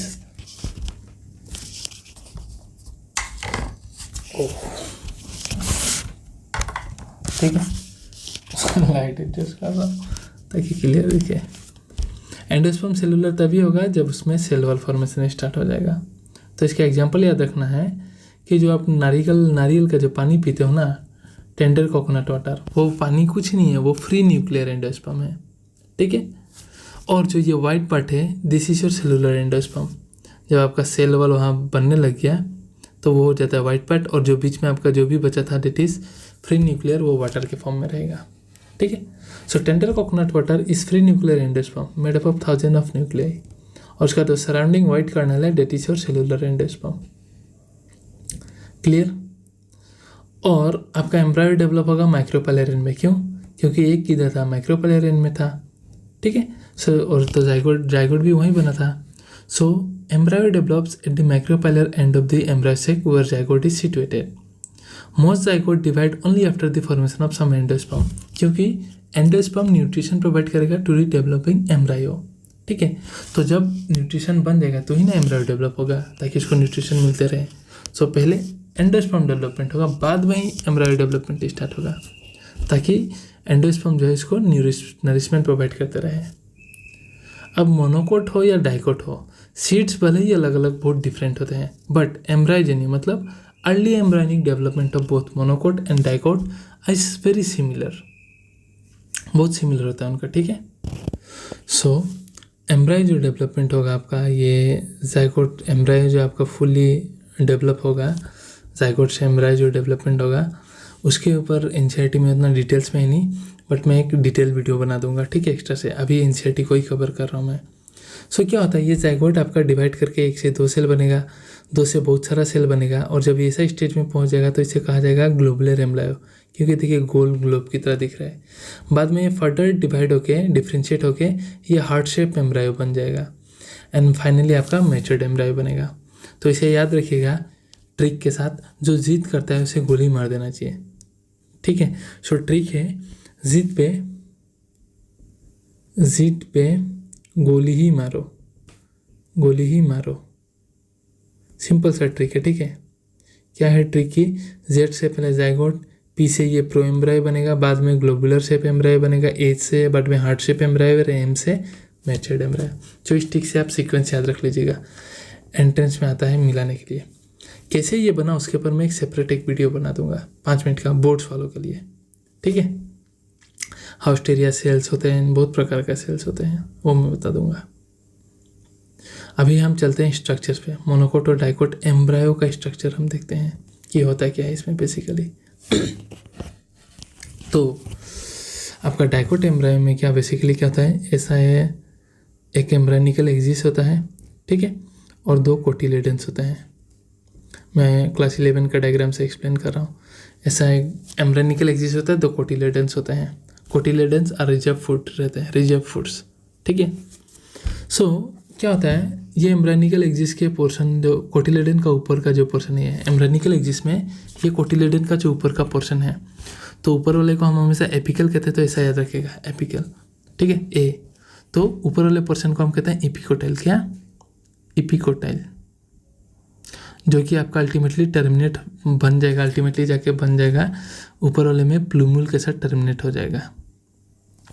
so the portion of embryonical axis above the level of the cotyledon इस ऊपर है तो एपिकल, तो याद रखिएगा epicotyl, which will terminate to the plumule, और यही जाके आपका शूट सिस्टम को राइज करेगा, स्टेम को राइज देगा, प्लूमुल पार्ट।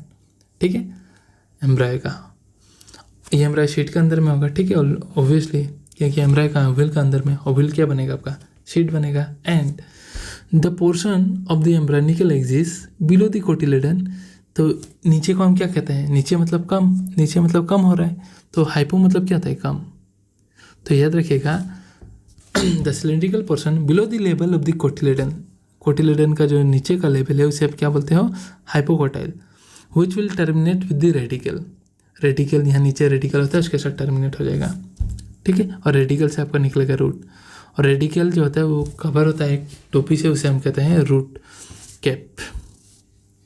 ठीक है, सो क्लास 11 के डायग्राम से समझा। अब यहाँ देखिए, ये 2 कोटिलेडन्स है। ठीक है, इधर एम्ब्रायोनिकल एक्सिस पकड़ लीजिए। सो इसका ऊपर वाला पोर्शन को आपका होगा एपिकोटाइल, जो कि प्लूमुल के साथ टर्मिनेट करेगा। नीचे वाले का होगा हाइपोकोटाइल, जो रेडिकल के साथ टर्मिनेट करेगा। रेडिकल से निकलेगा रूट, और जब रूट पेनेट्रेट करेगा तो वो खराब ना हो, बल्कि वहाँ एक टोपा लगा रहता है, टोपी, उस टोपी को हम क्या कहते हैं, root cap. So this was of all year about dicot embryo का स्ट्रक्चर। आई होप यहाँ तक क्लियर है। ठीक है, वेरी सिंपल। मोनोकोट भी सिंपल है, बस उसमें 1-2 चीज़ एक्स्ट्रा ऐड है जो कि मैं याद करवा दूंगा। मोनोकोटिलेडन मतलब क्या, एक कोटिलेडन्स होगा। ठीक है, अब अर्ली एम्ब्रायोनिक डेवलपमेंट सेम ही होता है ऑलमोस्ट, बस इसमें दूसरा जो कोटिलेडन होता है वो रिड्यूस हो जाता है और एक ही फंक्शनल रहता है। और ग्रासेस फैमिली का जो कोटिलेडन्स होता है उसे हम स्क्यूटेलम कहते हैं इन केस ऑफ मोनोकोट्स। ठीक है, और जो रिड्यूस दूसरा वाला कोटिलेडन है वो रिड्यूस होता है, उसे हम क्या बोलते हैं, एपीब्लास्ट। ठीक है, अब देखिए यहाँ में भी सेम ही है, उतना कोई दिक्कत नहीं है। ये एम्ब्रायनिकल एक्सिस पकड़ लीजिए, ठीक है। सो क्या होता है, कोटिलेडन जो है आपका, एक सिंगल कोटिलेडन हो, इसका लेटरल पोजीशन में देखिए। So it is located lateral to the embryonical axis, और उसके लोअर एंड में, अब लोअर एंड में क्या था डाइकोट में, यहाँ में लोअर एंड में क्या था, हाइपोकोटाइल था कि नहीं, हाँ, और उसके नीचे क्या था, रेडिकल। तो यहाँ भी सेम है, एम्ब्रायनिकल एक्सिस के लोअर एंड में, ठीक है, रेडिकल होता है, एरा radicle, see this is the radicle, ठीक है। And this radicle is covered by, हमको पता है रूट कैप तो रहेगा ही, but in case of monocot ये रेडिकल एक एनक्लोज होता है एक अलग स्ट्रक्चर में, एक अनडिफ्रेंशिएटेड शीट में, जिसे आप कहते हो कोलियोराइजा। क्या कहते हो आप, कोलियोराइजा। सो एम्ब्रायनिकल एक्सिस के लोअर पोर्शन में आपका क्या रहेगा, रेडिकल ही रहेगा। सो इट इज एनक्लोज, कवर रहता है अनडिफ्रेंशिएटेड शीट से, जिसे आप कहते हो कोलियोराइजा। तो कैसे याद रखोगे, तो रेडिकल में आता है रूट एंड कोलियोराइजा में आता है आर। तो कोलियोराइजा किसको ढक रहा है, मोनोकोट में रेडिकल को एनक्लोज कर रहा है। क्या है ये, सो ये अनडिफ्रेंशिएटेड शीट ऑफ मास है, सेल्स होते हैं। सो जब एंट्रेंस में घुरा फुरा के पूछे और जब अनडिफ्रेंशिएटेड शीट पूछ ले तो समझ जाइए कोलियोराइजा का बात कर रहा है, ठीक है। और ये एम्ब्रायनिकल एक्सिस का ऊपर का पोर्शन जो होगा, ठीक है, जो स्क्यूटेलियम के साथ अटैच है, उसे आप क्या बोलोगे, ऊपर वाला है तो एपिकोटाइल एपेक्स, ठीक है। It has the shoot apex, यहाँ में शूट एपेक्स होंगे जहाँ से शूट सिस्टम डेवलप होगा, एंड फ्यू लीफ प्राइमोर्डिया, कुछ इधर में लीफ प्राइमोर्डिया है जहाँ से आपका लीफ ऑफ ग्रो होगा। इस एनक्लोज्ड इन ए कोलियोप्टाइल, ये जो रीजन है ऊपर वाला रीजन अलग चीज़ से एनक्लोज होकर रखा है, इसे आप क्या बोलते हैं, कोलियोप्टाइल, ठीक है।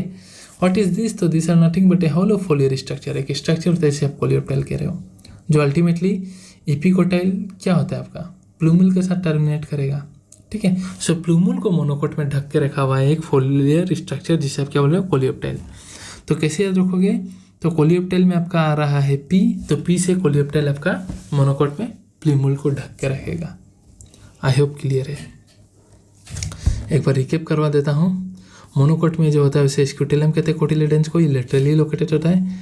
नीचे वाला पोर्शन रेडिकल है, वो आपका अनडिफ्रेंशिएटेड शीट से कवर रहता है इनके सब मोनिकोट, उसे कहते हो कोलियोराइजा। आर से कोलियोराइजा मतलब रेडिकल को ढक रहे हैं। ऊपर वाले पोर्शन एपिकोटाइल आपका प्लूमल में टर्मिनेट होगा, वो भी एनक्लोज रहता है आपका फोलियर स्ट्रक्चर में, उसे क्या बोलते हो आप, कोलियोप्टाइल। पीछे रखना, कोलियोप्टाइल मतलब प्लूमल को कवर कर रहा है।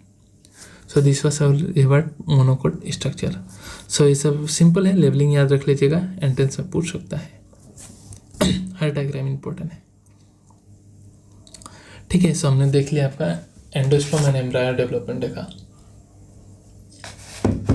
नेक्स्ट हम देखेंगे कि ओव्यूल से सीड कैसे बनता है। सो आफ्टर फर्टिलाइजेशन जो ओव्यूल होता है ना, वो सीड बन जाएगा।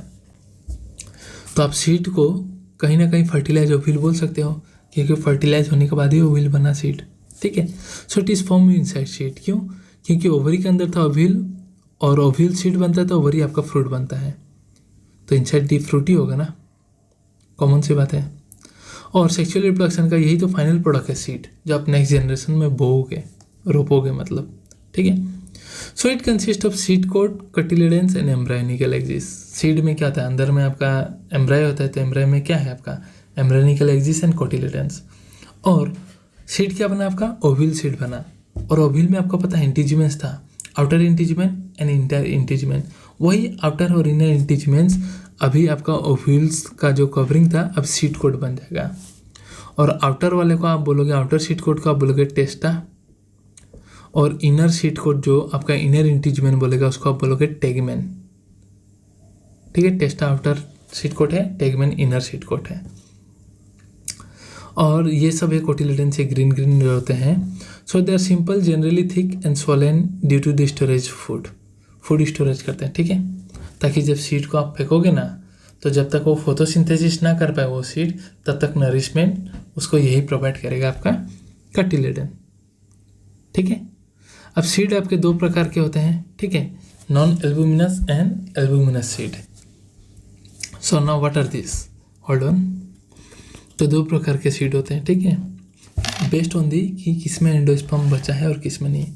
कोई कोई सीड जब डेवलप होता है ना, तो क्या होता है आपका, उसमें कोई भी एंडोस्पर्म नहीं बचता। तो कहाँ गया एंडोस्पर्म, जो डेवलपिंग एम्ब्रायो सारा कंज्यूम कर लेता है। तो नहीं बचा जिसमें, उसको हम बोलते हैं नॉन, एन से रखना नहीं है, तो उस सीड को हम कहते हैं नॉन एल्बुमिनस सीड। व एक्स एल्बुमिनस सीड, जिसमें कोई आपका एंडोस्पर्म नहीं बचा। It all the endosperm are completely consume during embryonic development. तो इसका एग्जाम्पल बहुत इंपॉर्टेंट है, याद रखिएगा। पबजी स्क्वायर, पी से पी और बी से बीन, जी से आपका ग्राउंडनट है और ग्राम, ये एग्जाम्पल है आपका नॉन एल्बुमिनस सीड का। क्लियर है। और एल्बुमिनस सीड मतलब क्या, ये वैसा सीड है जिसमें थोड़ा बहुत एंडोस्पर्म रिटेन हो जाता है, ठीक है, कंप्लीटली कंज्यूम नहीं होता है बाय डेवलपिंग एम्ब्रायो। सो इसका याद रखिएगा एग्जाम्पल MSc BMW, ठीक है। M से मेज है, S से आपका सनफ्लावर है और C से आपका कैस्टर है, B से आपका बर्ली है और M से कुछ नहीं है, ये M स्मॉल लेटर लिखिए, और W से आपका वीट है। सो पबजी स्क्वायर आपका नॉन एल्बुमिनस सीड का एग्जाम्पल, और एल्बुमिनस सीड का एग्जाम्पल है आपका MSc BMW बाय MSc BW, ठीक है। नॉन एल्बुमिनस सीड को नॉन एंडोस्पर्मिक सीड भी कहते हैं क्योंकि एंडोस्पर्म रहता ही नहीं इसमें, और एल्बुमिनस सीड को एंडोस्पर्मिक सीड भी कहते हैं, ठीक है। क्लियर है। सो ये सब कुछ अलग अलग सीड का स्ट्रक्चर है ऑफ सम सीड। तो लेबलिंग जस्ट देख लीजिएगा, कभी एंट्रेंस में उठा के पूछ भी दे सकता है। सीड कोट है ये देखिए यहाँ में, ठीक है। नीचे का रीजन हाइपोकोटल है, रूट टिप है, ठीक है। सो ये सीड कोट है, कोटिलेडन्स है, ठीक है, देख लीजिएगा बस थोड़ा लेबलिंग। ये मोनोकोट सीड का है, तो देखिए प्लूमुल को कवर किया हुआ है। ऊपर में देखिए फोलियर स्ट्रक्चर क्या है, कोलियोप्टाइल। रेडिकल है, रेडिकल का कौन एनक्लोज करके रखा हुआ है, आर है रेडिकल तो कोलियोराइजा। सो सिंपल है कि नहीं। और एंडोस्पर्म है, ठीक है, वेरी सिंपल। क्या होते हैं सीड। सो एक्चुअली क्या था रिकॉर्डिंग पॉज था और मैंने पूरा एक्सप्लेन कर दिया, ठीक है। अभी फिर से करना पड़ रहा है, चलो कोई नहीं। सो अभी आते हैं हम नेक्स्ट आपका ओव्यूल से सीड बनने का प्रोसेस में, ठीक है। सो आफ्टर ओके नहीं उससे पहले ओके एल्बुमिनस नॉन एल्बुमिनस हो गया ना। तो अब आते हैं पेरिस्पर्मिक सीड के ऊपर में। What is perispermic seed. तो कोई प्लांट का जैसे ब्लैक पेपर, बीट, इस सब में क्या होता है, रेमनेंट ऑफ न्यूसिलस बच जाता है, परसिस्टेंट रह जाता है थ्रू डे। सीड में भी न्यूसिलस प्रेजेंट है, ठीक है। सो जिस सीड में आपका रेमनेंट ऑफ न्यूसिलस परसिस्टेंट होता है वैसे सीड को आप बोलोगे पेरिस्पर्मिक सीड, ठीक है। एंड जैसे कि आपको पता है कि इंटीज्यूमेंट्स जो होता है वो क्या बन जाएगा, आपका सीड कोड बन जाएगा, टेस्टा इंटेगमेंट, ठीक है। तो आपको पता है ओव्यूल के स्ट्रक्चर में इंटीज्यूमेंट जो था एक रीजन में एब्सेंट था, वो रीजन क्या था, माइक्रोफाइलर रीजन। और मैंने वहाँ भी बताया था ये कब काम आता है, जो ओव्यूल आपका सीड बन जाएगा तो सीड में माइक्रोफाइलर रीजन से ही आपका वाटर ऑक्सीजन एंटर कर पाएगा, तभी तो जाके जर्मिनेशन होगा, ठीक है, उसका सिग्निफिकेंस। सो जैसे एक सीड डेवलप हो जाता है, ठीक है, एक प्लांट से, तो उसे कुछ स्टेज के लिए डोरमेंसी स्टेज में जाना पड़ता है। डोरमेंसी स्टेज में क्या होता है, वो उसका मेटाबॉलिक एक्टिविटी स्लो हो जाता है और वो सीड थोड़ा ड्राई होने लगता है। उसका जो मॉइस्चर कंटेंट है 10 to 15% उसका वाटर कंटेंट कम हो जाता है, ठीक है। क्यों, ताकि वो अपने आप के लिए रेडी हो पाए अपना जर्मिनेशन के लिए, ठीक है, ताकि उसको जैसी फेवरेबल कंडीशन मिले वो जर्मिनेट कर पाए। जैसे एक मकई का गुटी लो आप, मकई एक खाओ और उसका लगा कमोलिया मकई फेंको तो उगेगा क्या, नहीं। पर उस मकई को आप 2 महीना 3 महीना रखो तो उसका वाटर कंटेंट रिड्यूस होगा और उसका बाद 3 महीना बाद फेंको तो क्या होगा, वो आपका उग जाएगा। सो वो जो 3-4 महीने का पीरियड होगा उसे आप क्या बोलोगे, डोरमेंसी। उस समय उसका एम्ब्रियोनिक एक्टिविटी खत्म नहीं हो रहा है, जस्ट स्लो डाउन हो रहा है, ठीक है। तो वो हर सीड का डोरमेंसी पीरियड अलग अलग होता है। तो what are the advantages of seed. तो सीड का बहुत एडवांटेजेस है, जैसे कि पोलिनेशन और fertilization are independent of water, unlike bryophytes and pteridophytes. उनको फर्टिलाइजेशन करने के लिए वाटर चाहिए ही, बट फ्लोरिंग प्लांट को जरूरी नहीं है। एबायोटिक एंड बायोटिक फैक्टर बहुत सारा है पोलिनेशन के लिए, ठीक है। सो जिसकी वजह से आपका सीड फॉर्मेशन ईजी हो जाता है, आसान हो जाता है, ठीक है। प्लस आप एक सीड लो, यहाँ खाओ और दूसरा जगह फेंक दो तो वहाँ उग जाएगा। तो हर जगह नया जगह में वो अपना कॉलोनाइज करके ग्रो कर सकता है और उसके हिसाब से वो अपना एडप्ट भी कर लेगा। So seed has better adaptive strategies for dispersal to new habitat. It helps the species to colonize in other areas, ठीक है। सीड के अंदर में क्या है, एम्ब्रायो। एम्ब्रायो के पास क्या आता है, कोटिलेडन्स, और वो cotyledons are nothing but rich of food. So when young seedling, एक यंग सीड जब होते रहता है तो उसको नरिशमेंट कौन प्रोवाइड करेगा? कोटिलिडेंस। ठीक है, कब तक? जब तक वो सीड कैपेबल ना हो जाए अपना खुद का खाना बनाने के लिए बाय फोटोसिंथेसिस। तो देखो भाई कितना एडवांटेज है सीड का। सीड का पास हार्ड कोट रहता है, ठीक है, जो उसके अंदर का यंग एम्ब्रायो को प्रोटेक्ट करता है। और सीड बना कैसे? सो seed being a product of sexual reproduction, उसका अंदर में है एम्ब्रायो, ठीक है।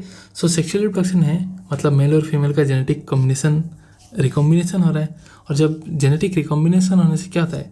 वेरिएशन क्रिएट होता है, तो ज़्यादा एडेप्टेशन प्रोवाइड करेगा। और सो दिस इज ऑल्सो एडवांटेजेस। और सीड का स्टोरेज के लिए एडवांटेजेस क्या है? डिहाइड्रेशन 10 to 15% मॉइस्चर कंटेंट को रिड्यूस करना, एंड डोरमेंसी अपना मेटाबॉलिक एक्टिविटी को शट डाउन करना, ताकि आप साल का कोई भी ईयर में से ग्रो करवा पाए, नेक्स्ट सीजन में भी आप क्रॉप को ग्रो करवा पाए with the help of seed. तो देखो भैया कितना एडवांटेज है सीड का, एडवांटेज ही एडवांटेजेस है, ठीक है।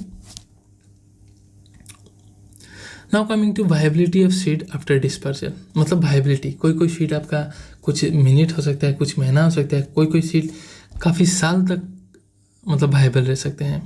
सो 2 एग्जाम्पल आपको याद रखना है कि पहला एग्जाम्पल है आपका ओल्डेस्ट सीड जो है उसका याद रखना है ल्यूपिन का, डेट इज ल्यूपिनस आर्टिकस। कहाँ से मिला था ये? आर्टिक टुंड्रा से। आर्टिकस से याद रखना, आर्टिक टुंड्रा। आर्टिक टुंड्रा से वो सीड लाया गया, उसे स्टडी किया गया, तो पता चला वो 10,000 साल पुराना है। और बाद में उस सीड को जब ग्रो किया गया ना तो प्लांट उग गया। इसका मतलब क्या? सीड से प्लांट उग गया मतलब वो अंदर में सब सही था, बस वो इनएक्टिव स्टेज में था, मतलब 10,000 साल तक वो डोरमेंसी में था। कौन? तो ल्यूपिनस आर्टिकस। सो ये ओल्डेस्ट वायबल सीड है, मरा नहीं था, ठीक है। सिमिलरली ओले एक एग्जाम्पल याद रखना है डेट प्लम का, फिनिक डेक्टेलिफेरस, फिनिक्स डेक्टेलिफेरा। कहाँ से मिला था? तो ये King Herod place near Dead Sea में मिला था। तो वहाँ से जब मिला तो स्टडी किया गया, 2000 साल पुराना, बाद में ग्रो किया गया तो ये भी ग्रो हो गया। इसका मतलब इसका जो कितना साल तक ये डोरमेंसी में था? 2000 साल तक। तो ये 2 एग्जाम्पल मस्ट याद रखना, ल्यूपिनस आर्टिकस 10,000 साल पुराना, Arctic tundra, Phoenix dactylifera, King Herod place near Dead Sea कितना? तो 2000 साल पुराना। क्लियर है? मोस्ट इंपॉर्टेंट है नीट के लिए। और आपका ओवरी जो है वो डेवलप हो जाएगा आफ्टर फर्टिलाइजेशन फ्रूट, ठीक है। और फ्रूट का ओवरी से फ्रूट बनना एंड ओव्यूल से सीड बनना, ये दोनों साइमल्टेनियसली प्रोसीड करना पड़ेगा। ऐसा नहीं कि ओवरी से आपका फ्रूट बन गया और आपका ओव्यूल से सीड नहीं बना, ऐसा नहीं होगा, ठीक है। और अगर कोई प्लांट में ओवरी का वाल हो तो वो आपका फ्रूट वाल में बन जाएगा, डेट इज पेरिकर्प। अब फ्रूट जो होता है वो फ्लैशी हो सकता है या ड्राई हो सकता है, याद भी नहीं करना, पता है ये गुआवा को आप खाते हो मतलब क्या है? फ्लैशी है, ठीक है। Orange mango all this are fleshy, but groundnut tight होता है देखिए, और आपका मस्टर्ड ये सब भी टाइट होता है। So this are dry fruit, alright. और आपका फ्रूट और 2 प्रकार के होता है, फ्रूट और 2 प्रकार के होते हैं आपका, true fruit and false fruit. True fruit मतलब क्या? वो फ्रूट जो सिर्फ ओवरी से डेवलप हुआ है, ठीक है। अदर फ्लोरल पार्ट जितना भी होता है वो इन्वॉल्व नहीं होते हैं, वो डिजेनरेट हो जाते हैं, गिर जाते हैं। So this are most plant. पर कोई प्लांट में आपका ओवरी के अलावा थैलामस भी कंट्रीब्यूट करता है आपका फ्रूट फॉर्मेशन में, थैलामस। तो सब प्लांट को आप क्या बोलोगे? और सब फ्रूट को आप क्या बोलोगे? False fruit. इसका याद रखिएगा कैस, ठीक है, that is cashew, apple and strawberry, 3 example याद रखिएगा फॉल्स फ्रूट का। एंड कोई फ्रूट ऐसा होता है जो बिना फर्टिलाइजेशन का ही डेवलप हो जाता है। In some species like banana, fruit develop without fertilization. So the fruit that are develop without fertilization, ऐसा फ्रूट को आप क्या बोलोगे? Parthenocarpic fruit. एग्जाम्पल है बनाना, ठीक है। और आप अगर पार्थिनोकार्पी अगर आप जानबूझ के भी करना चाहो, ग्रो करवाना चाहो तो आप कर सकते हो, बट उसमें आपका ग्रोथ हार्मोन का एप्लीकेशन चाहिए होगा। ग्रो करवाते रहो, डेवलप हो जाएगा। बट ऐसा भी केसेस में क्या होता है, जो फ्रूट्स बनेंगे वो सीडलेस बनेंगे क्योंकि फर्टिलाइजेशन होगा ही नहीं, ठीक है। सो आर्टिफिशियली अगर पार्थिनोकार्पी करते हो तो ग्रोथ हार्मोन का मदद चाहिए होता है, okay. Now coming to another 2 term, that is your apomixis and polyembryony. Apomixis में लास्ट में याद रखिएगा एस आ रहा है, इसका मतलब एस से याद रखिएगा सीड। सो एपोमिक्सिस मतलब सीड का बनना विदाउट फर्टिलाइजेशन, ठीक है। So it is the production of seeds without fertilization. कोई स्पेसीज जैसे एस्टेरियासी एंड ग्रासेस सीड बनाता है विदाउट फर्टिलाइजेशन। कैसे? तो नेक्स्ट पेज में बता रहा हूँ, अभी बस देखिए। अब बिना फर्टिलाइजेशन हो रहा है, फर्टिलाइजेशन नहीं हो रहा मतलब मेल और फीमेल गेमेट नहीं मिल रहा है, ठीक है। अब फर्टिलाइजेशन नहीं हो रहा है तो आप इसे सेक्सुअल बोलोगे ना एसेक्सुअल रिप्रोडक्शन बोलोगे, सोचो। Obviously no fertilization means it is asexual reproduction.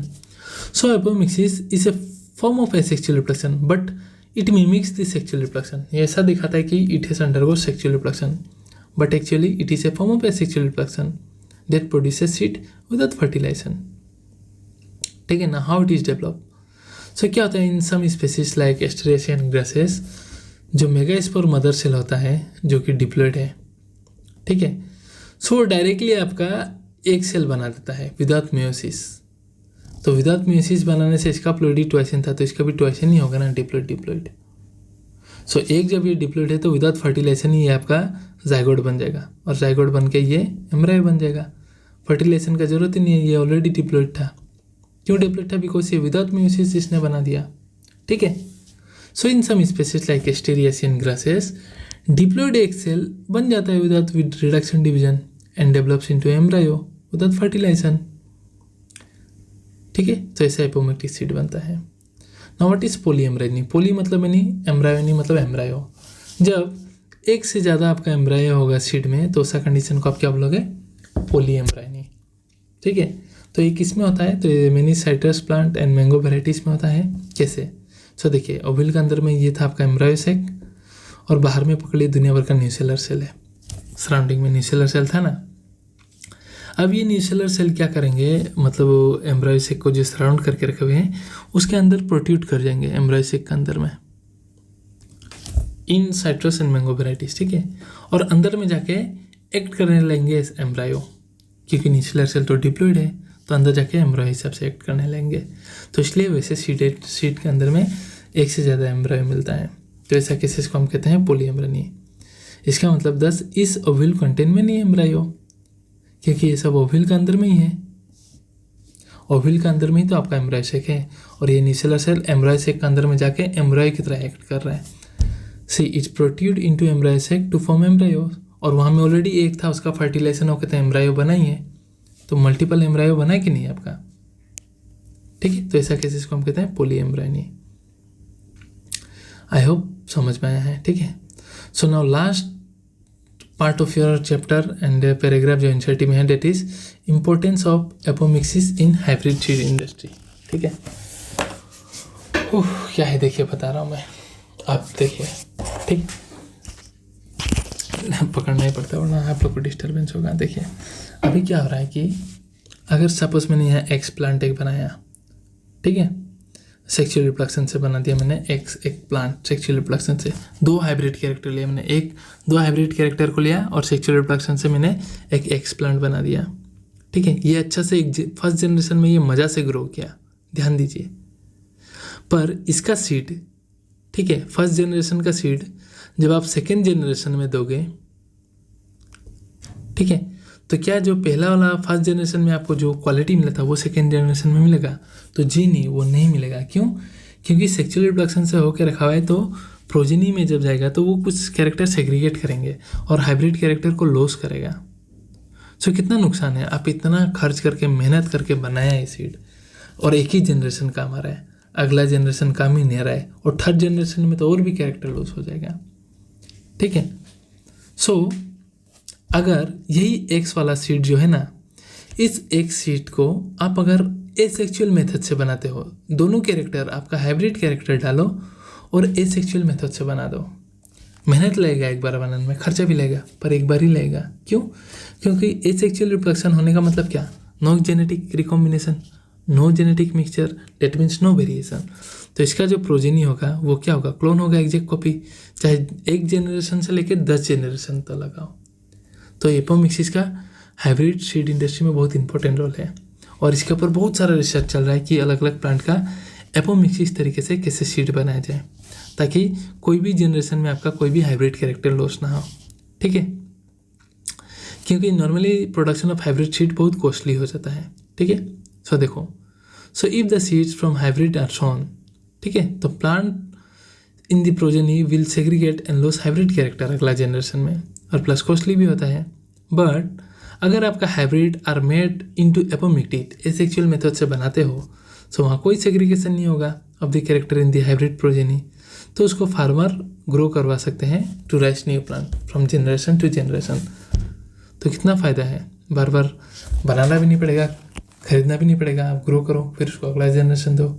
So apomixis का बहुत इंपॉर्टेंट रोल है सीड इंडस्ट्री में। So I hope guys this chapter clear है, काफ़ी लॉन्ग चैप्टर, ठीक है। सो आई होप गाइस आपको पूरा समझ में आया हो, ठीक है। I have tried my best to make it simple. So अगर अच्छा लगा तो लाइक शेयर सब्सक्राइब करना यार, अपने दोस्तों के साथ शेयर करो, और कोई भी क्वेरी है तो कमेंट सेक्शन में बताओ, और वीडियो कैसा लगा वो भी बताओ, ठीक है। और कोई प्रकार का इम्प्रूवमेंट चाहिए तो बता देना, I will try to improve from the next chapter, and let's rock and wait for the next chapter. Thank you very much guys.